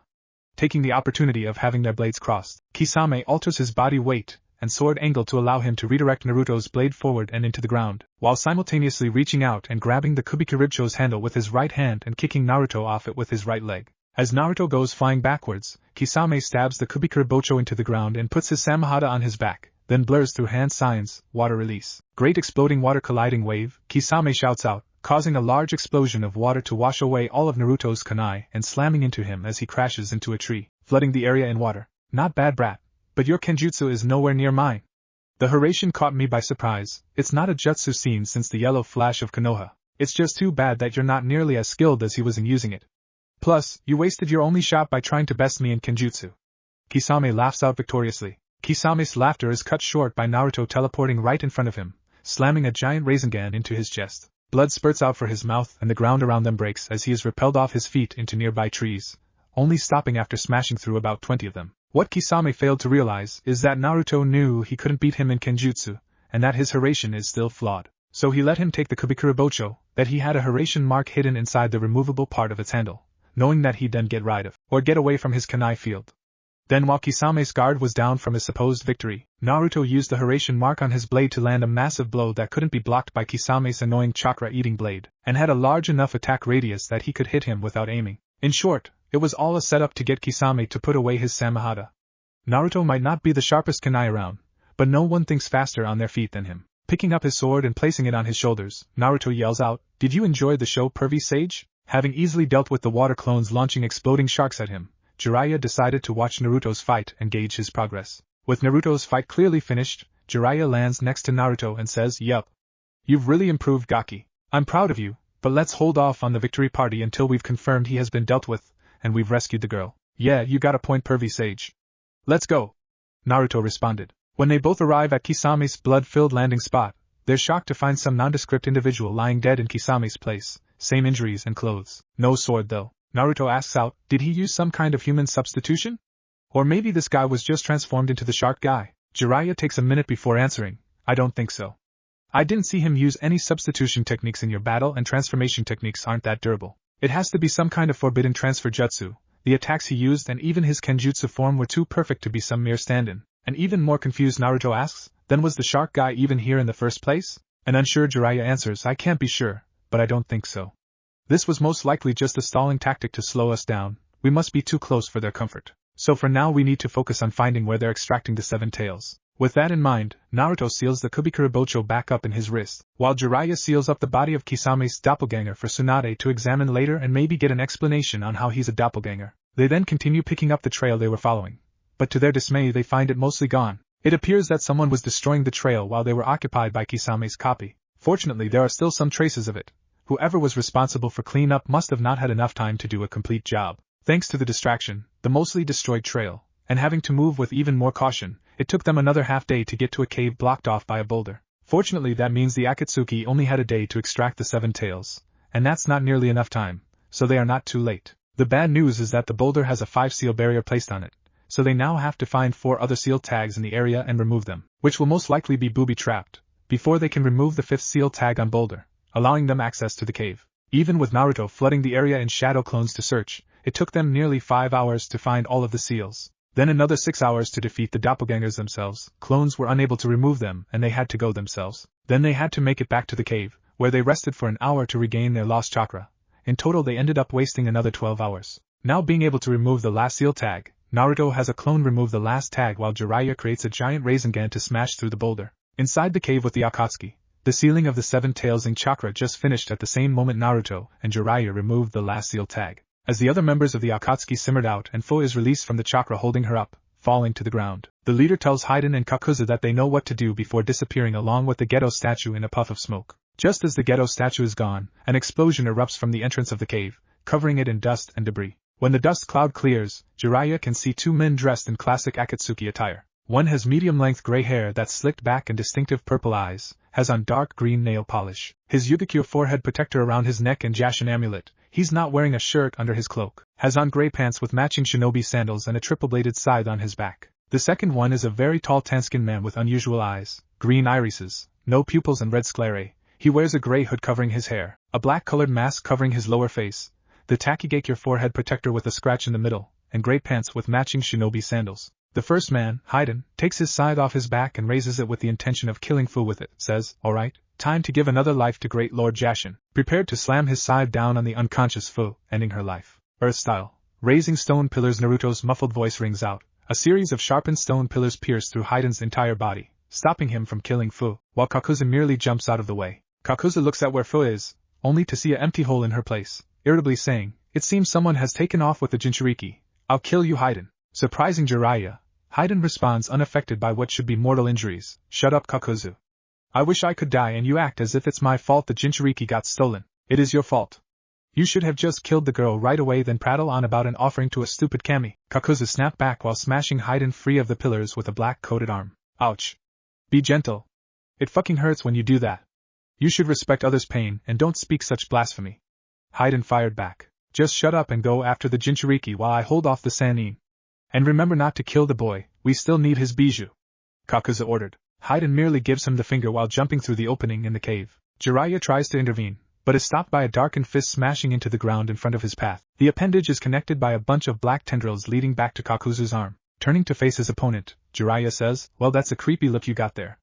Are you going for monster reject or stitched together reanimated corpse? Haiden merely chuckles while taking off his cloak and shedding what looks to be 2 masked black tendril monsters. They then fuse together and open their mouths, releasing a fire and wind combined attack that consumes the cave in flames. Naruto is running through the trees with an unconscious Fu in his arms, when he is suddenly surprised by a huge explosion of fire going off back at the cave with Pervy Sage. He's concerned for his master but he knows he can handle it, and besides the plan is for him to get away with Fu while Pervy Sage keeps the Akatsuki busy. Jiraiya will escape once he's far enough away that he can't be followed. Naruto is interrupted by a 3-bladed scythe nearly cutting him in half, as he dodges at the last second by leaping to the ground. Looking up he sees Haiden looking at him with a crazed sneer on his face and the scythe on his shoulders, surprised the nutjob is still alive after taking his jutsu. Hell, he could still see the holes in his body. Did you really think you could escape from Jashin's divine judgment?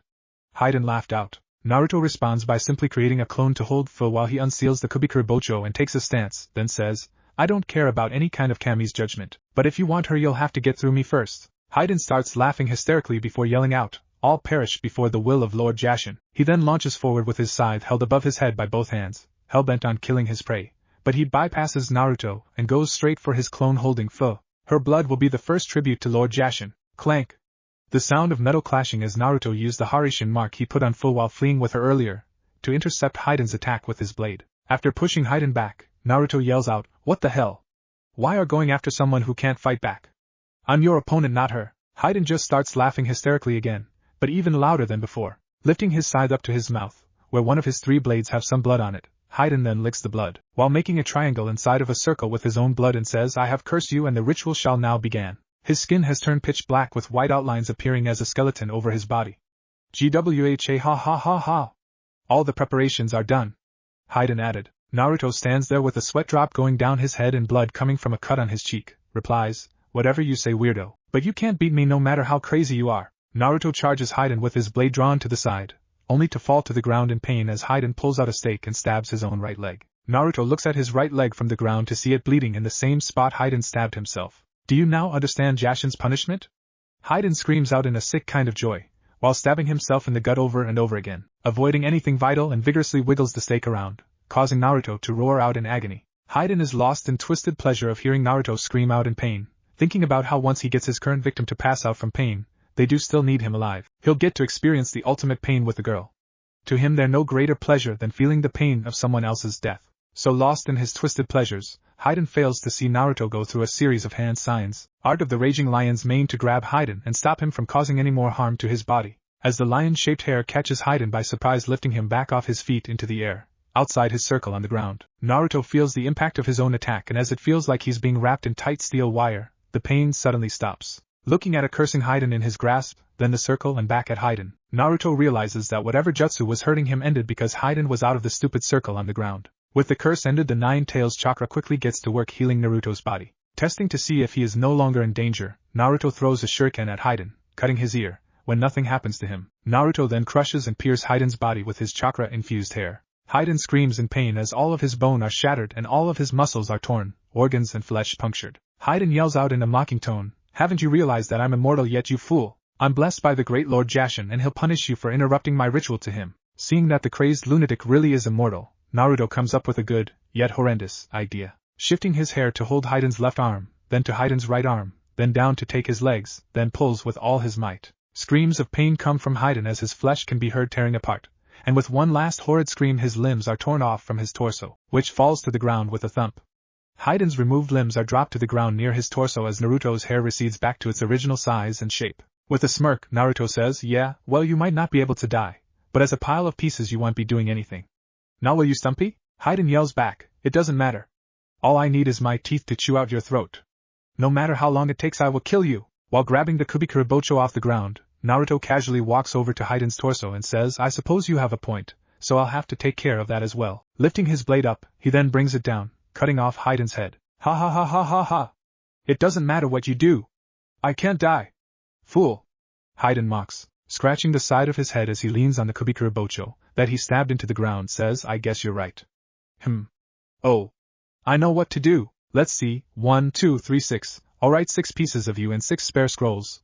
That works out perfectly." Taking out the 6 blank scrolls in his left holder, and creating sealing scrolls out of them, he has clones gather Haiden's body parts. Haiden asks while his head is lifted up by his hair, "Ouch. It hurts when picking me up by my hair, brat. What the hell are you doing anyways?" "Oh, I'm just going to seal up your body parts in different scrolls to make sure you can't be put back together," Naruto casually said while finishing off the sealing scrolls. "What? You can't do that to me, you little shit. I swear I'll get free and tear you apart. You hear me? Even if it's hundreds of years from now, I'll get out and release a just vengeance on your family, village, friends, everyone you'll ever care about," Haiden yelled out, along with a stream of curses and foul language, until his head was finally sealed away. Putting the now sealed Haiden scrolls back in their slots, Naruto walks over to the downed Fu, his clone having dissolved from Haiden's curse, and moves to gently scoops her up into his arms. Only to be stopped by a pair of orange eyes looking up at him. It seems Fu had awoken at some point during his fight, if you could call it that. Getting down on his haunches, Naruto asks, "Hey, are you okay?" Fu cracks out a weak reply, "I feel weak, but otherwise I am okay. Who are why you and why did you help me?" With a soft smile and gentle voice, Naruto replies, "I'm Naruto Uzumaki. I helped you because your village leader, Shibuki, told us you were in danger and asked us to save you." Fu asks, Why would you be willing to go through all that agony for me, and why would Shibuki send you? Naruto answers while scratching the right side of his head. So you saw the whole me being cursed thing, huh? Well, how could I not endure it to save you? I mean, it was just some pain. That's not as important as your life. Suddenly getting a blush on her face, Fu tries to hide her face with her hair. She's never had anyone but Shibuki say something like that to her, and he's always been there for her like a father. While this yellow-haired stranger just comes along out of nowhere and saves her from certain death. Acting like it's the most natural thing in the world. She's never even had a friend before, being raised in isolation by Shibuki for her own protection, yet she just met someone who'd risk their life for her. She didn't know how to react. Instead, while trying to avoid looking him in the eyes, responds, that still doesn't explain why Shibuki would trust you over a Takinin to save me. I don't know all of the details, but it seems like there are some traitors in your village who sold you out. Shibuki must have wanted us to help you because he knew we wouldn't hand you over to the Akatsuki. Naruto answered, unsure how she'd handle it. That can't be. Shibuki taught me that loyalty and friendship are the most important things in the world. I know I don't have any friends, but as a kunoichi of Taki they should still be loyal. Fu snapped at Naruto with as much strength as she could muster. Taking on a saddened look of knowing, Naruto responds, for most people that's very true, Fu, but Jinchuriki like us aren't always looked at as people. Some are too frightened or hate-filled to see us as anything but as the bija sealed inside of us. That can lead people to do horrible things to us, while thinking they are being loyal to their village. Tears start to fill Fu's eyes as she knows that before Shibuki found her, she was hated by everyone to the point that they tried to kill her. She was hoping that after being taken in by Shibuki and doing great at the Chunin exams, people of Taki wouldn't be afraid of her anymore, that she could finally make friends, but she was wrong. They'll never see her for her, like Shibuki does, she'll always be alone. Then it hits her, wait. You're at Jinchuriki too? Smiling again at seeing her tears stop, Naruto answers out enthusiastically, yup. I'm the Jinchuriki of the Nine-Tailed Fox, Naruto Uzumaki, the next Hokage. You know, so that's why Shibuki trusted you. Fu asked? Yeah.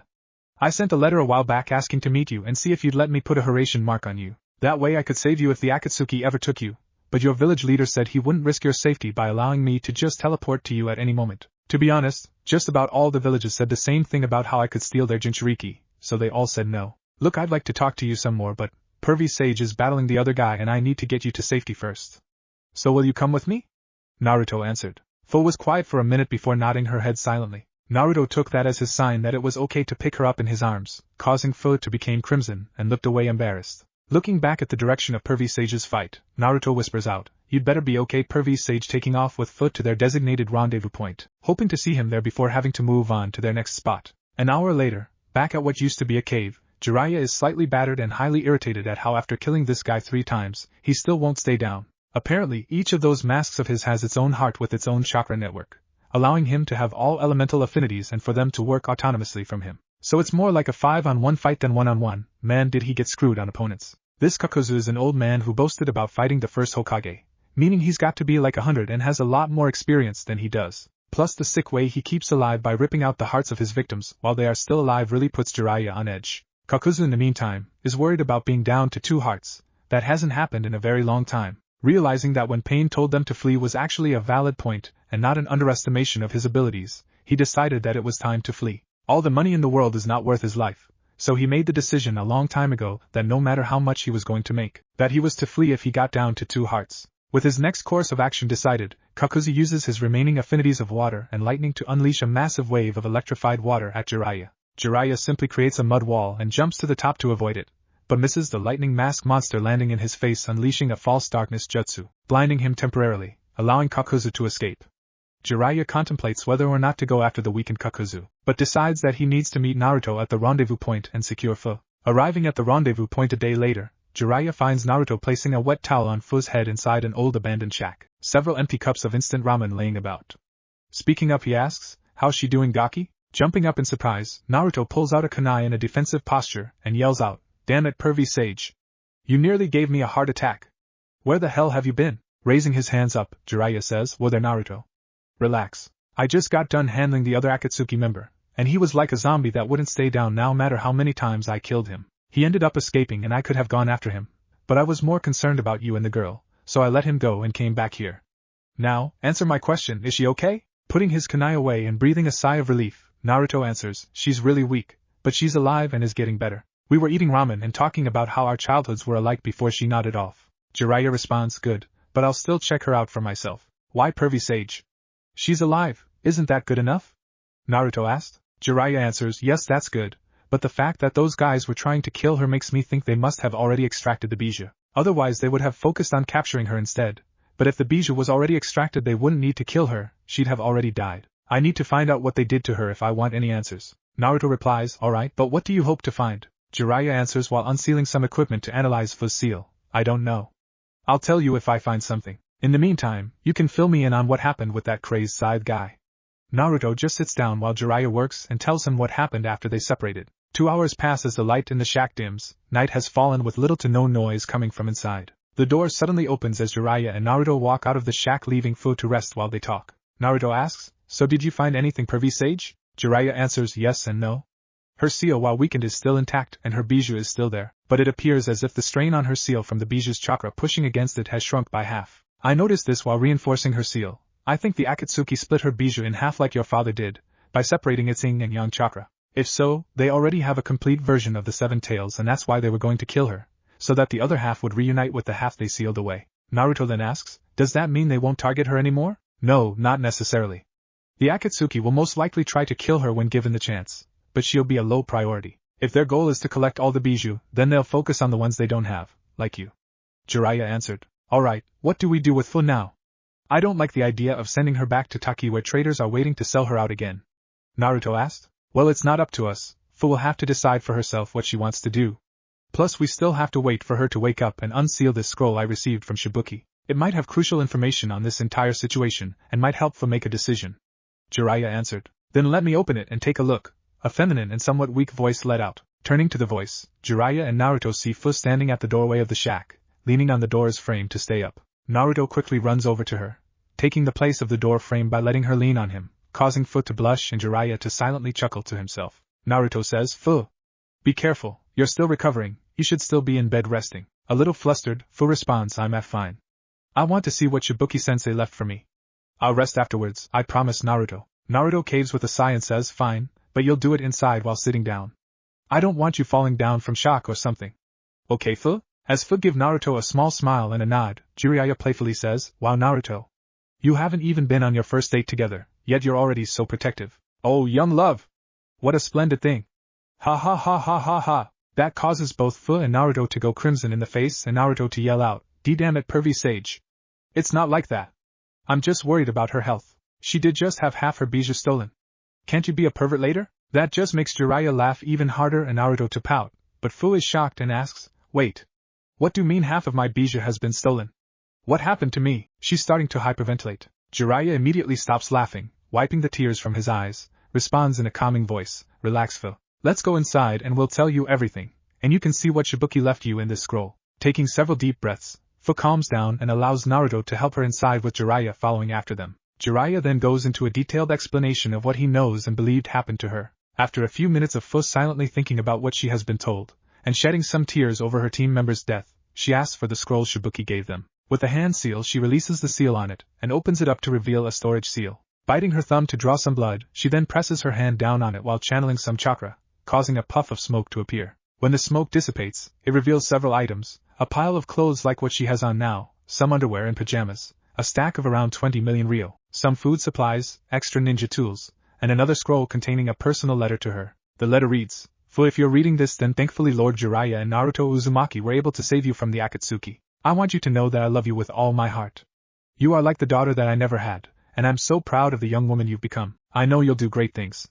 As for the two who saved you, you can trust them, they'll keep you safe, because I can't any longer. The council went behind my back and made a deal with the Akatsuki to hand you over in exchange for Taki's safety. One of their members is a Rouge shinobi from our village named Kakuzu. He left over 70 years ago, so we didn't think he'd be a problem after all this time. We were wrong. With his knowledge of how to find our village and our village's decline in strength, the Akatsuki would have destroyed us. I know that's no excuse for them betraying you, and I was furious when I found out, but I can't stop them for I don't have the power to protect our village from them. I'm sorry for that. So once I heard about what they did, I prepared this scroll for you and sent word to Lord Jiraiya through one of his hidden spies to save you and deliver this scroll to you. Looking back now, I wish I had taken young Naruto's offer, but I was just too protective of you to allow the risk of him taking you away from me. To be honest, I might have been wrong in keeping you isolated the way I did, but I just wanted you to be safe, even if it meant being lonely, and now I need to ask more of you. I need you abandon Taki and go to Konoha for protection. You'll be seen as a traitor who switched sides to become a Konohanin.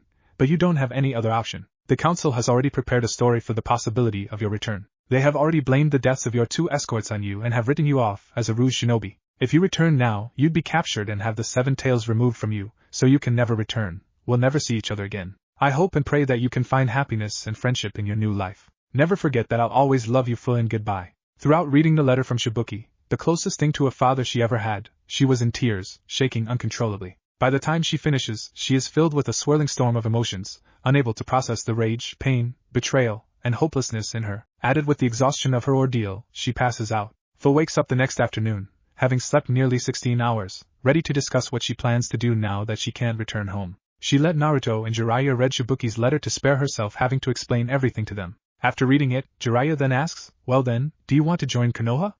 Because you don't have to. You can always try going at it alone, or even joining another village." Fu answers, "Yes, I would like to join Konoha. My most precious person told me that it's what I should do. Shibuki-sensei has never done wrong by me before. Why would he now? Besides, I don't think I'd make it on my own for long with the Akatsuki after me, and it wasn't another village that came to my rescue, so I have even less of a reason to trust them over Konoha." Naruto happily says, "That's great, Fu. I can't wait to introduce you to my friends Bachan, Iruka-sensei, and..." Getting cut off by Jiraiya, "Whoa now. Don't get ahead of yourself just yet, Naruto. Tsunade will have to agree to take Fu in as new member of Konoha-nin, and then so does the majority of the Jonin Council. They'll have to take into consideration that Fu could be a ploy to unleash the 7 tails on Konoha, or even acting as a spy for Taki, before they decide to take her in. It'll take some time and we'll have no idea what they'll decide until then, so be patient." Naruto asks with worry in his voice, "Then what's Fu supposed to do until then?" Jiraiya answers, "That's simple, Naruto. She can just stay with us while we finish your training. You still have about 5 months left. That should be more than enough time for Tsunade and the Jonin Council to come to a decision, if that's okay with you, Fu?" Fu answers with a smile, "Yeah, that sounds good to me. I don't mind spending more time with Naruto, and besides, what other choice do I have?" It really did sound good to her. She seems to have finally made her first friend in Naruto. Getting to spend 5 months with him will help her build on that friendship and hopefully get to know him better. Alright. I'll finally have someone else to talk to than Pervy Sage. I'm getting tired of having to listen to all his perverted stories, Naruto excitedly shouted before giving Fu a big hug in appreciation. While Fu nearly collapses from suddenly being hugged by Naruto, her body still being overly exhausted from half her bijou being extracted, Jiraiya just shakes his head at Naruto's overabundance of energy nearly hurting the obviously worn-out girl. Shifting his focus as Naruto finally realizes his mistake and is apologizing to Fu, Jiraiya gets to work on sending out a report to Tsunade. He'll fill her in on all that happened and how she's going to have to convince the council to take in Fu. Plus he's going to send the corpse of Kisame's body double and the scrolls containing the immortal Haiden to gain intelligence on the Akatsuki and see if she can figure out how to kill him. Jiraiya doesn't envy Tsunade with all the work and problems he's sending her, though to help out the Fu problem, he'll send her all the information he has on her situation, including the scroll that was handwritten by Taki's leader stating that she was set up and discarded by Taki's council. His bigger concern is that he knows that Danzo is going to try and get the council to take in Fu so that her bijou can be extracted and sealed inside a loyal Konoha shinobi, but he trusts Tsunade to keep that from happening. All that he knows for sure is that the next 5 months will be interesting, to say the least. Maybe he'll get some good material for his books through Fu and Naruto.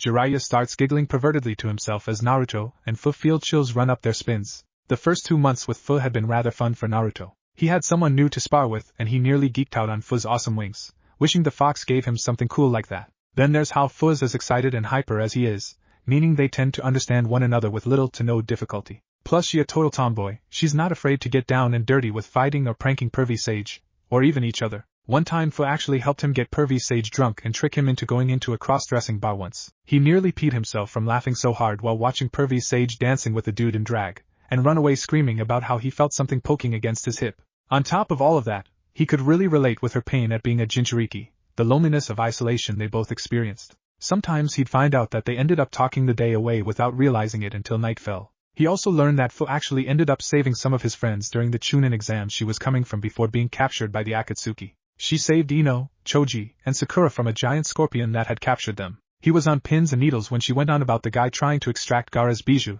then her own, only stopping him by stalling him with a cocoon to protect herself. Fu also enjoyed his stories from the Chunin exams, all the way to getting his Kubikura Bocho and Nami. They both shared a cry over his story about Haku and Zabuza, and how even though they were his enemies, he learned what it meant to have real strength, and to carve out his own path of the shinobi from them. She was even supportive of his desire to bring back his friend Sasuke and even offered to help him do it. He honestly never been this close to any one of his other friends, not even Sakura-chan. Fu couldn't believe how happy she was to finally have a friend like Naruto. She always dreamed what it would be like, but never thought it'd be this great. He just seemed to get her, like they had always known each other.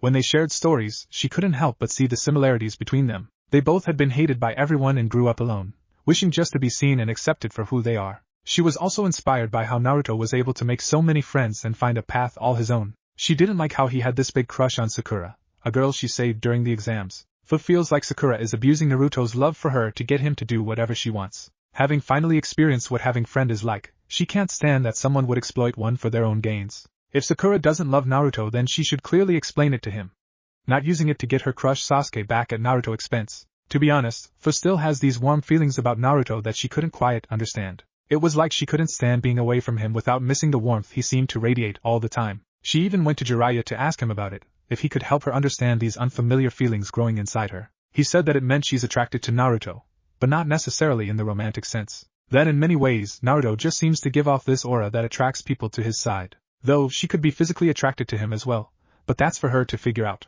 After laughing pervertedly, he gave her copies of his makeout series, saying they'd help give her a clue about what romantic feelings are, and if that's what she feels towards Naruto. After reading the first two, she had to admit that they did help. But they also started to give her vivid dreams of her and Naruto doing similar things as what was done in those books. It's making it hard not to blush when looking at him, and sometimes she peeks on him in the bath. Oh Kami, she's turning into a female Jiraiya. Well, not as bad as him, she only cares to peek on Naruto, and sometimes gazes at other women when she bathes. What? She's curious about how her figure stacks up to other women. There is no crime in that. Fu never really thought about her appearance before now, but she really wants to know if Naruto see her as beautiful. But how to go about it? Then, as several plots in the makeout stories point out, yes, there is a plot outside all the sex just because she finds him physically attractive and even wants to have sex with him. That doesn't mean she is in love with him. It was around the 4th month with Fu that Naruto started to realize that Fu was attracted to him, from the supposed accidental gropes during their spars, to the way she tends to touch him in excessive amounts. Once he swore that he saw her peeking on him in the bath. To be honest, he was attracted to her too, enjoying the way her breasts felt when she pressed them up against him every chance she got, to how she come out the bath in just a skimpy towel. He just didn't know what to do. Even though he feels a deep connection to Fu, he still hasn't figured out his developing feelings for Hinata and his long-time crush Sakura. It's not like he can have all three. He's not a super pervert like Jiraiya or a character in one of his perverted stories. Besides, just because she's beautiful and he's fantasized about sleeping with her, doesn't mean her loves Fu. Though he really enjoys spending time with her, she just doesn't make him feel that extra warmth in his soul that he gets when reading the responses from Hinata and Sakura. Desperate to figure out what to do, Naruto asked Pervy Sage for advice against his better judgment, which seemed right when Jiraiya just told him to try for a harem and started laughing pervertedly. After getting his fill of chuckles and Naruto cursing him out, Jiraiya eventually told him to explore his feels for Fu by taking her out on a date. That when put in a romantic setting, he'll be able to see if his heart and mind are solely focused on Fu or someone else. If all he can think about is Fu, then he should go for it and start dating her. But if not, then he should upfront about his feelings and try to break it to her easily. So Naruto decided to lay all of his cards on the table with Fu and be prepared to take a beating from her if need be. He figured that he'd take Fu out to the festival going on in the town they're staying in. Then once they are alone and had their fill of the festivities, hopefully he'd have his answer and not break Fu's heart. Fu was absolutely overcome with joy. Naruto surprised her by buying her a green yukata with an orange obi and himself an orange yukata with a green obi, then asked her out on a date to the festival. Finally, all her efforts to get Naruto's attention paid off, and if everything goes right, she'll know how she really feels about Naruto. Possibly going from having her first friend to having her first boyfriend. Fu came to realize that her feeling for Naruto go much deeper than she originally thought when a month ago, word came back from Konoha that she was accepted as an official Konohanin. When it came time to put on her new forehead protector, she couldn't do it. She broke down crying about how her old one meant so much more to her, and to have to throw it away like garbage was impossible for her to do. Jiraiya had to explain that it was a necessary part of becoming a Konohanin, and that her old one was just a metal plate from a village that betrayed her. Naruto, on the other hand, had taken her old forehead protector, flipped the metal piece over and engraved the other side with the leaf symbol of Konoha. All that calligraphy came in handy, making it look professionally done. Handing it back to her, he said that just like his forehead protector, hers carries a weight of success built on effort, and is an irreplaceable gift from her most precious person. That this way she'll still carry her past, but be able to move forward with the future Shibuki gifted her with. At that moment Naruto showed her that he cared about her, and knew exactly how she felt. How could she not start falling in love with him? That's the only real question. The festival was great. Naruto and Fu hit just about every stand, playing and winning every game. They got so many prizes that even after giving a lot away Naruto was forced to seal away the rest. Then there was all the food they ate, from sashimi to yakitori, and takoyaki to taiyaki. They felt like they were going to burst. Naruto ended up burping mid-sentence, and started to apologize, only to be stopped by Fu burping even louder. They actually end up having a burping contest right there. Others even joined in, mostly guys, but in the end Fu won with a huge belch lasting 2 whole minutes. Call him weird, but there is nothing cooler than a girl who not only doesn't mind him burping, but actually outdoes him. After hours of fun, Naruto and Fu are sitting on a hill overlooking the festival, completely isolated from everyone, Fu leaning into Naruto's right side, her head resting on his shoulder, his right arm wrapped around her. The fireworks have just started lighting up the dark sky as they both enjoy the warmth of each other's presence. The moment feels as romantic as it can get for the both of them at this moment in time. But there's a major problem for Naruto as holds Fu tighter. He's thinking about someone else. Feeling Naruto's grip tighten on her, Fu makes her move. She looks up at Naruto and calls out his name in a soft and sensual voice, getting him to look down at her blushing face. Moving closer to each other, their faces inching forward, their eyes hooded and filled with want, Fu bridges the gap, sealing her lips with his.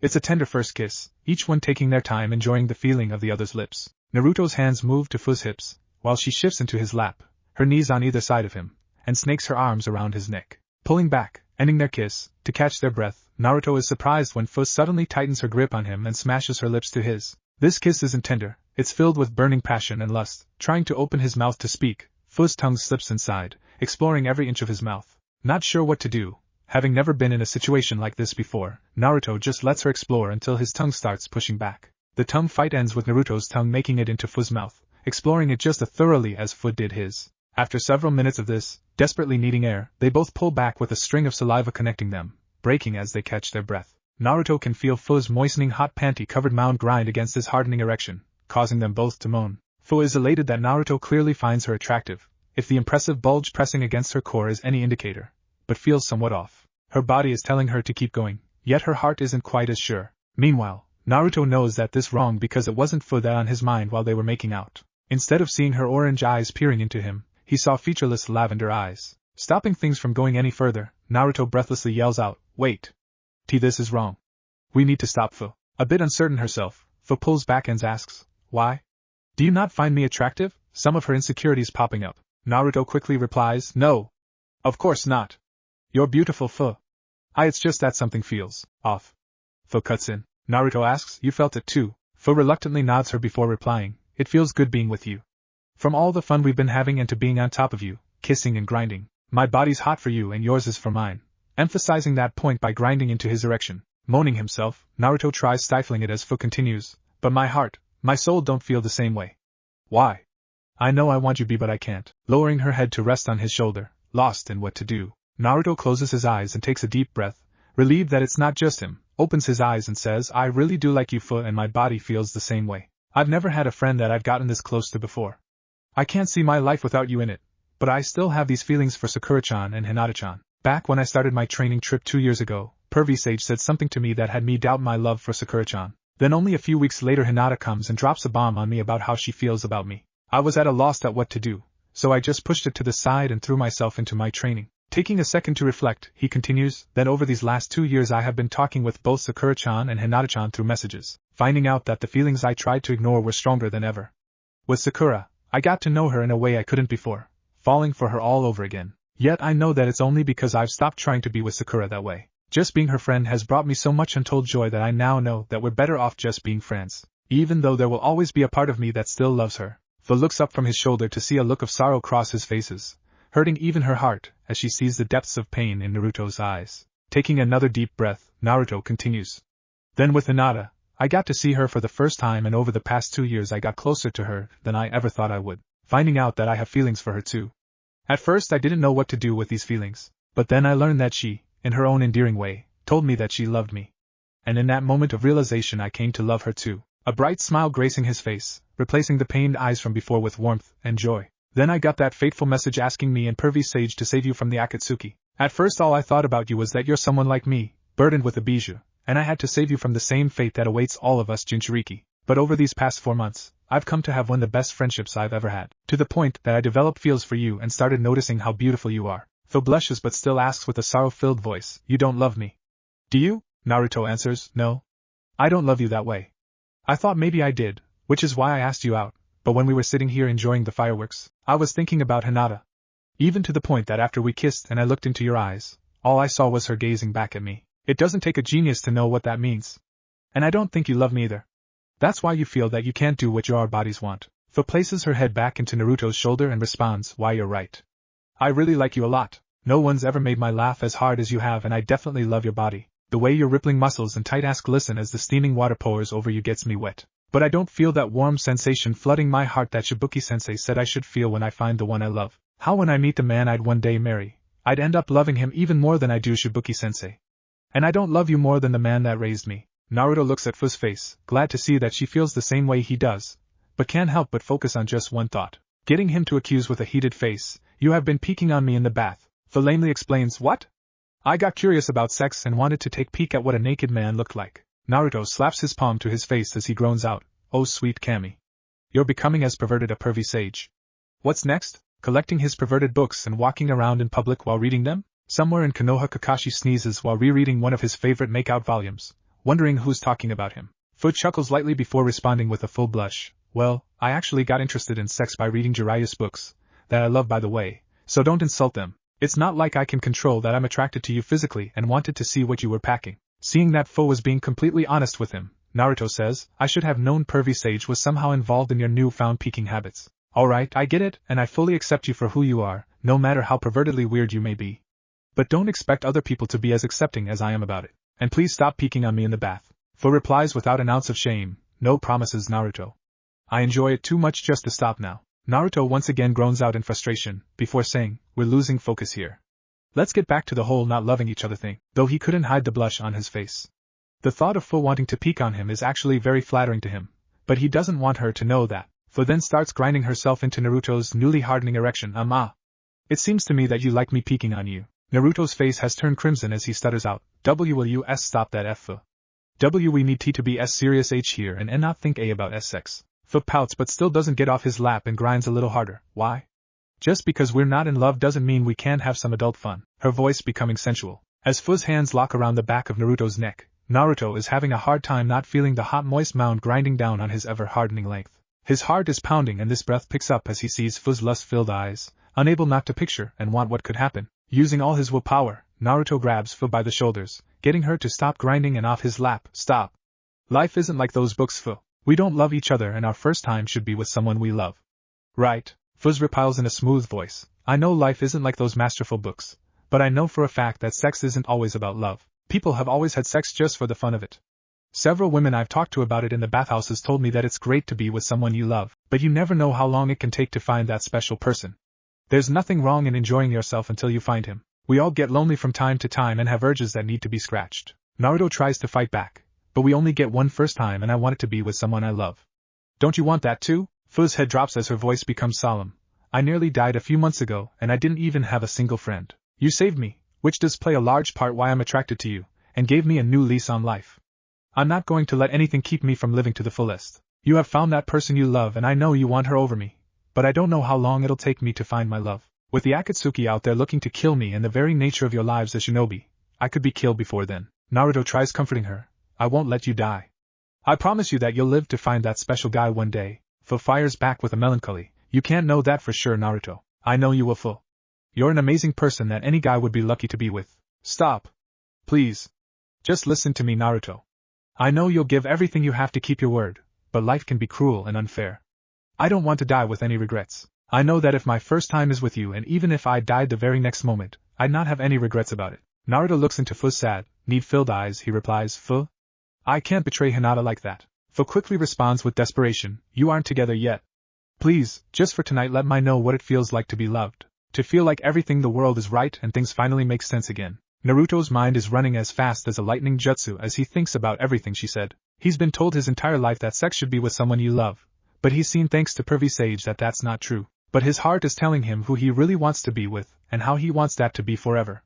And what's more, he can tell something is very wrong with Fu. Naruto finally speaks up, "I'm sorry, Fu, but she's already told me that she loves me. To then turn around and sleep with someone else would be a betrayal and I won't do that to any of my friends. Not Hinata.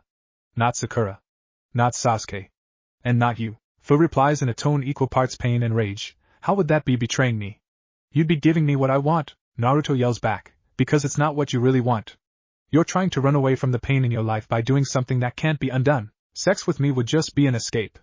Stop being afraid of the terrible things that might happen and start living for the good things that can happen." Fu's rage die on her tongue, yet she still tries, I'm not afraid of living, She slowly starts sobbing as the dam breaks. Naruto pulls her into huge as he gently soothes her. Your entire world just got thrown on its head and you're desperately trying to figure out where up is. Putting on a strong front, pretending that everything is fine when all you really want to do is cry and curse out the world. I know because I've wanted to do the same thing many times in my life. He should have noticed this sooner. Fu just seemed too fine and happy about everything. Yet, how could anyone be okay after losing everything they had and being forced to start over? He knows he'd be a wreck if he was betrayed by Konoha and forced to leave behind all his precious people. Just as he would have turned to his comfort of training during the bad times, Fu turned to the only good thing around her, namely him. Then thanks to Pervy Sage's books and those matured women's advice on sex, she went to being his friend to trying to have sex with him to start feeling good. Fu sobs out, with my home turning on me.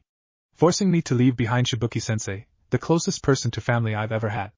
I just don't know what to do anymore. Why did this all have to happen me? What did I do to deserve this? Naruto pulls her a little tighter to him, stroking her hair as he replies softly, nothing. No one deserves that to happen to them. Especially not you. I know this might sound hollow to you, but you have to try and move forward with your life. There's plenty of good things and people waiting out there for you, so long as you have the courage and strength to take that big first step out into the world.